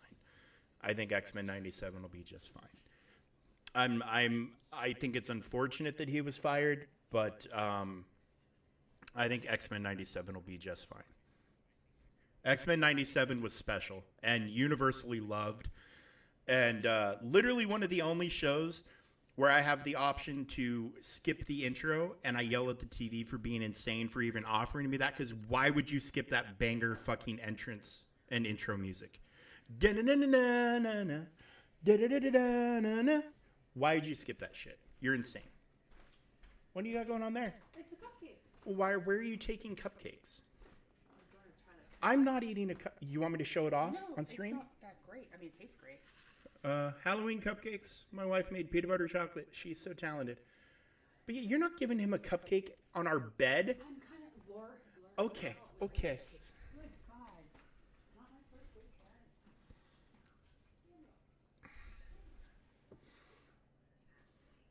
Yeah, tattoos are pricey. I would love a Gambit tattoo. I only have one tattoo. Oh, Magneto has never been wrong. It's not Magneto's opinions and thoughts and processes are not wrong. It's his methods. It's always been his methods. Like, Charles agrees with him on almost every level except with how he wants to accomplish what he wants to accomplish.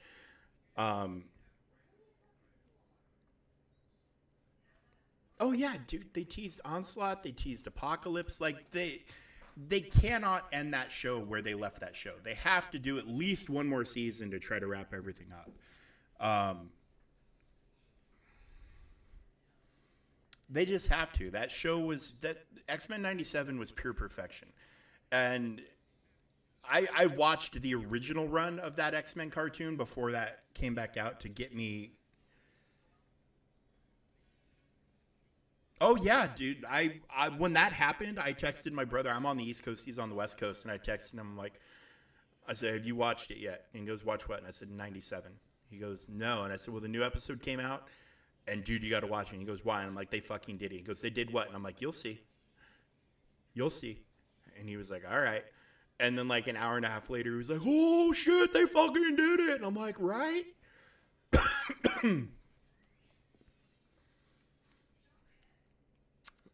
But then they also, the episode Remember Me, or Remember It. I'm not going to spoil it, but goddamn, you want to talk about tearing a kid's heart out. And I'm 44. Yeah, I'm 44. And tear your fucking heart out, man. Oh, God.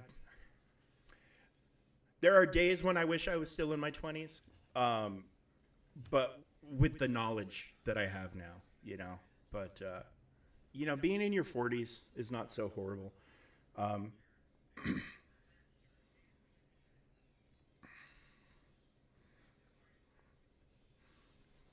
Being in your 40s is not so horrible. It really isn't. But yeah, God, to be fucking 28 again. And just not have, well, okay.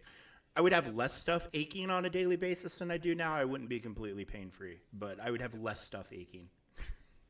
Like, I could do something simple like walking around a fucking festival and not wake up the next day feeling like I ran a marathon. All I did was walk. I just walked casually with Sam from booth to booth. And then we stood and watched my wife in her Festival Queen reunion. Oh yeah, dude, they did Nightcrawler so amazingly well. When Rogue fucking took Cap's shield and threw it like 50 miles into the side of the mountain, like, fetch it and leave me the fuck alone. Oh, I fucking rolled. It's just like, Jesus, Rogue. What are you doing?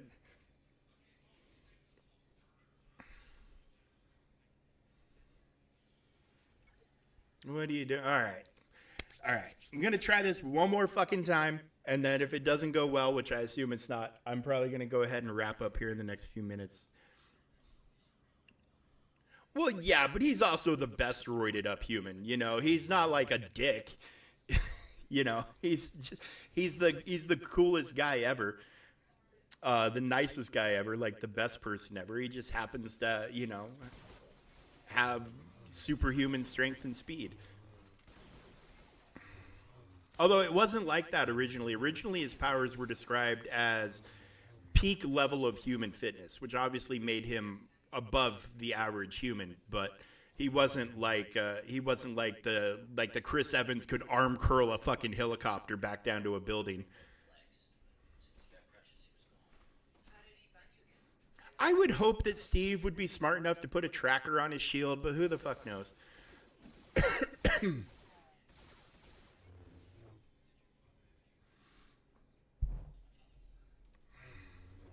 Okay, Bucky, I love you, buddy, but you're headbutting everything, and if you knock my phone or my coffee cup off, we're gonna have a problem.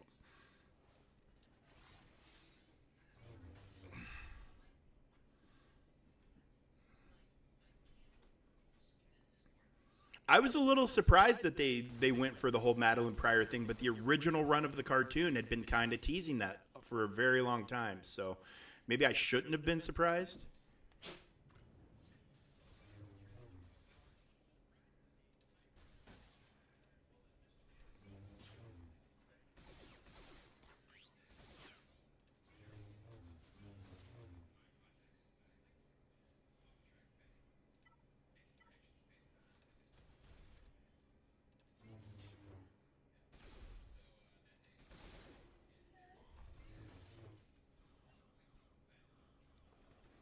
It's definitely a moral gray area. Well, here's the thing, though. He didn't know. He didn't know it was not Gene. If he knew and was doing it anyways, then that's a different story. But because he didn't know.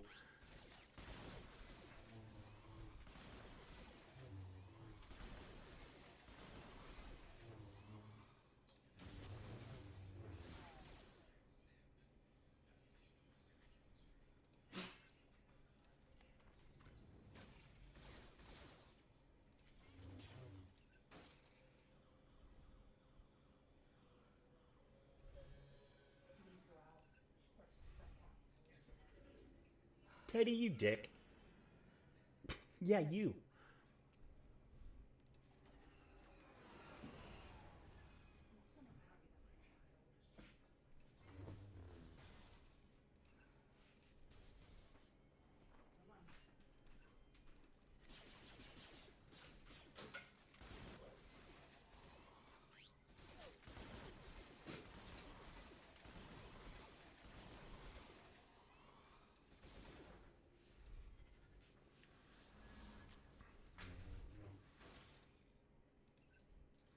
I think you have to look at he didn't.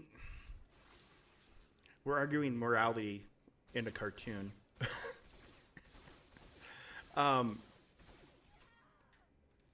I mean, I would counter that argument with the same argument I was using to support Tropic Thunder, and that was intent. If my wife had a twin sister and I knew it was her twin sister, and I went out of my way to bang her, I would be cheating because that was what I was going for. But if you were tricked or deceived, or if any number of things. There's definitely some moral gray area there. I mean, Scott and Jean and even Madeline, to some extent, were victims of Mr. Sinister, you know?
Did they ever get that kitty carrier? I mean, I haven't gotten a doorbell alarm that they've come for it. Our neighbors needed a kitty carrier because they're supposed to be adopting a bonded pair of kittens today. So I was kind of hoping they'd go get them and then bring them over when they return the kitty carrier so we could see kittens. And I was going to show off a kitten or two on stream, but not my kittens. You saw my kitten. Love my kitten to death, but he's a pain in my ass at times.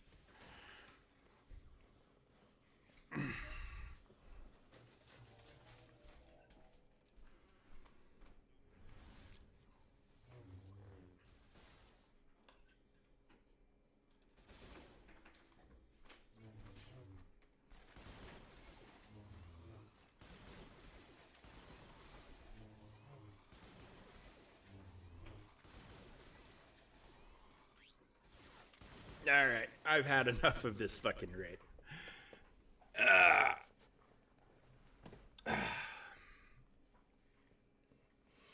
I've had enough of this raid.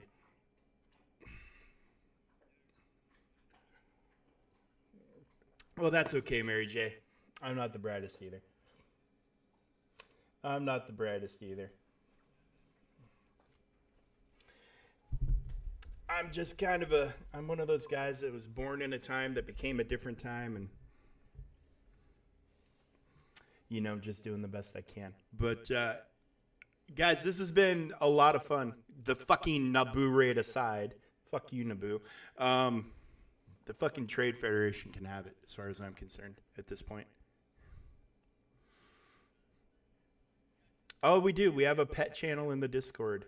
Yes, so I've got 4 kitties and a very annoying dog. Pets and animals. There it is in the Discord.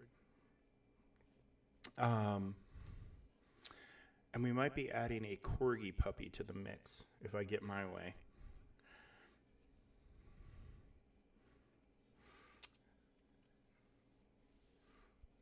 But yeah, this has been a lot of fun, guys. And so much so to the fact that I'm here way longer than I thought I was going to. I was going to do like an hour and a half or whatever, and then call it a day. But we've had some absolute fun conversation and an absolute great hang while I, struggle with Naboo.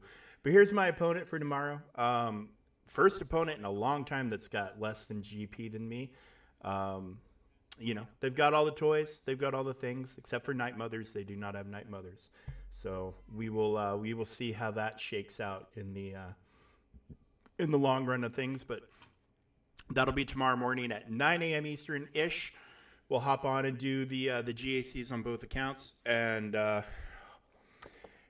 do a hang, and then hopefully, my prayer, my hope is that tomorrow afternoon we will get a kit reveal for Balin and an announcement of when that's coming, event-wise, if it's going to happen this week or next week. My guess is it'll be next week at the latest, but I wanna know when that's coming so I can make a plan to do a big stream for it, because that's going to be whenever we do, assuming that the event is going to have a level of difficulty and we'll have to adjust mods and play around with things till we get the right method. But we're going to be streaming that from the moment it starts to the moment we get it unlocked, and then we'll do testing of Balin. But yeah, so that's coming very, very soon. But yeah, tomorrow morning, 9 a.m. for GAC, and then if we are going to get a kit reveal, we'll do something in the afternoon to kind of go over the kit reveal and look at things, and then hopefully that kit reveal will come with the event starts, blah, blah, blah. And there's really no reason for them to delay hang on. There's no reason for them to delay the start of the event. This is done on Tuesday. If you don't have him at Relic 7 or whatever by the time everything comes around, that's just the way it is, They have no real reason to delay Balin being released any longer than we do. And we do know that he's coming with his own datacron that you can only get from the event. And I think you can only get it from the event on the first time the event is being done. And we all saw the current datacron set, the pink ones, the ones with the support crons and the attacker crons and all that. That expires on the 30th of this month, the 30th of October. So 17 days from now, we will have a new set. So it kind of makes sense that if they're going to give us a new cron, it's going to be from the new set, and that they will probably time its release to be sometime around when the new set is coming out, which will be like 2 weeks from today. So I have no reason to believe the Balin event is going to be more than 2 weeks away. So I hope you've gotten ready for it. I understand the majority of people probably will not be. We are, though. I have been. Ever since I started a channel, it makes sense for me to kind of copy Arnold. I'm going to, and all the others, day one unlocks on all the marquees, leveling them up, testing them, having a good time. So we got that to look forward to. I'm going to stay on stream hammering out, getting my bonus rewards for this shit before we go ahead and get out of here. But I'm very excited for the Balin event. One, because I want to see the character model, because I was a giant fan of Balin and Ray Stevenson's performance, and of course, obviously, as we've touched on many times, Ray passed away before the show even premiered, so that was I think that was his last work. There might have been something else that he was in that came out after, but as far as I'm aware, that was his last work, and he fucking crushed it. So looking forward to that, because it'd be nice to have the character just as one, as a way to honor Ray, and two, I think the character is going to be an absolute monster of a nightmare, and we need more of those. And I like the description that they're saying he's going to be a brutal tank. So I'm looking for maybe power levels kind of like Malgus, only with more damage, possibly. Who knows? But I'm excited to see that kit reveal and excited for the event. So, and, given that it's October, it's Halloween, we've got trick-or-treating to schedule around. I mean, I know it's not for a couple of weeks yet, but it's coming up. It's coming up because they schedule our trick-or-treating here. They say you go out on this day from these hours to these hours in this town, and then every other town has a different day and different hours. Allegedly, it's so kids can go trick-or-treat in more than one town, which to me is an absolute foreign concept. Because when I was a kid, we went to the neighborhood around our primary school, around our elementary school, and we trick-or-treated at all the houses of, like, the kids that we go to school with your kid, blah, blah, blah. And that was it. And you did it on Halloween. It didn't matter what day of the week Halloween came. Here, we've trick-or-treated since I've lived here every day but Halloween Day. It's always the Thursday before Halloween, but this year, Halloween is falling on a Thursday, so I'm curious to see how they're going to handle it. We think it's happening on Halloween Day, but I know some towns aren't doing their trick-or-treating until November, which is just fucking madness to me. I'm just like, why don't you just have people trick or treat on fucking Halloween and call it a day? Because like that's the other thing is like if a kid is going trick or treating in multiple towns, they will have multiple costumes. It's bananas here. I don't even pretend to understand it. We'll just get our last little bit of goodies here.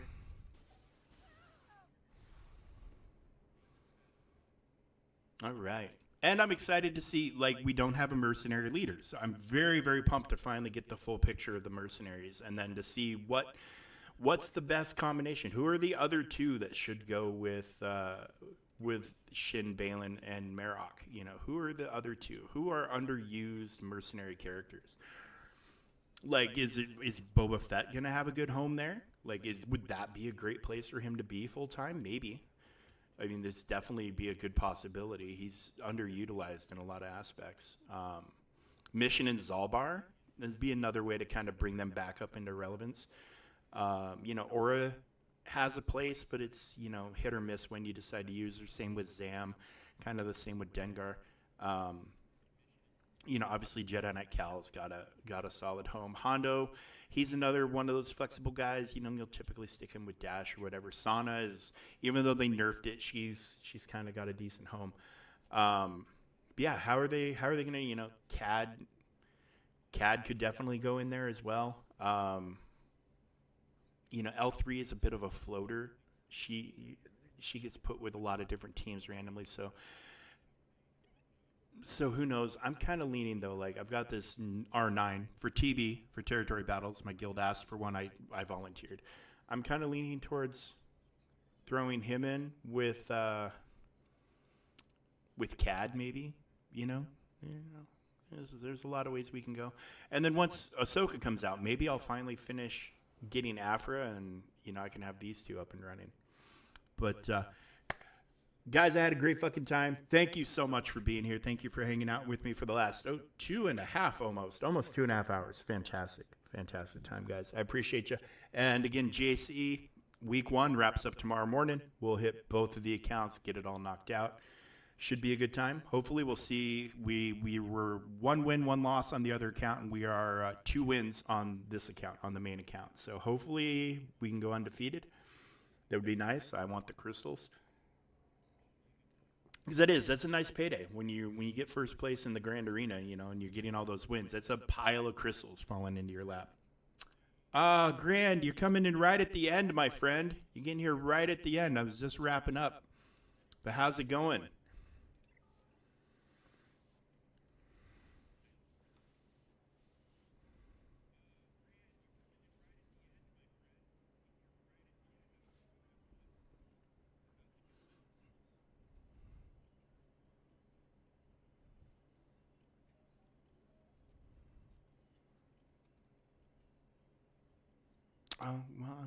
Maybe Grand's typing. I don't know. I just don't want to assume. I just don't want to assume and walk away.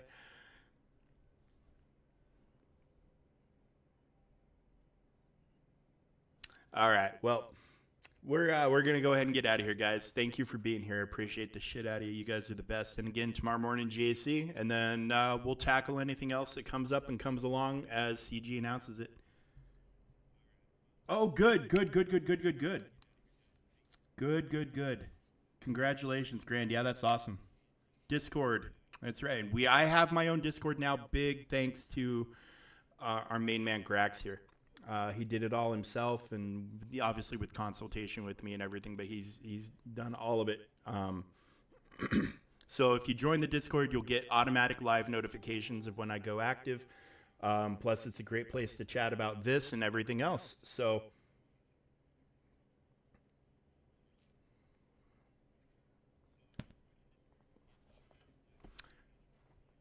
feel free to join. Please join. All are welcome. We'd love to have you here. Okay, guys. I'm out of here. We'll catch you tomorrow. Take care. Have a good one.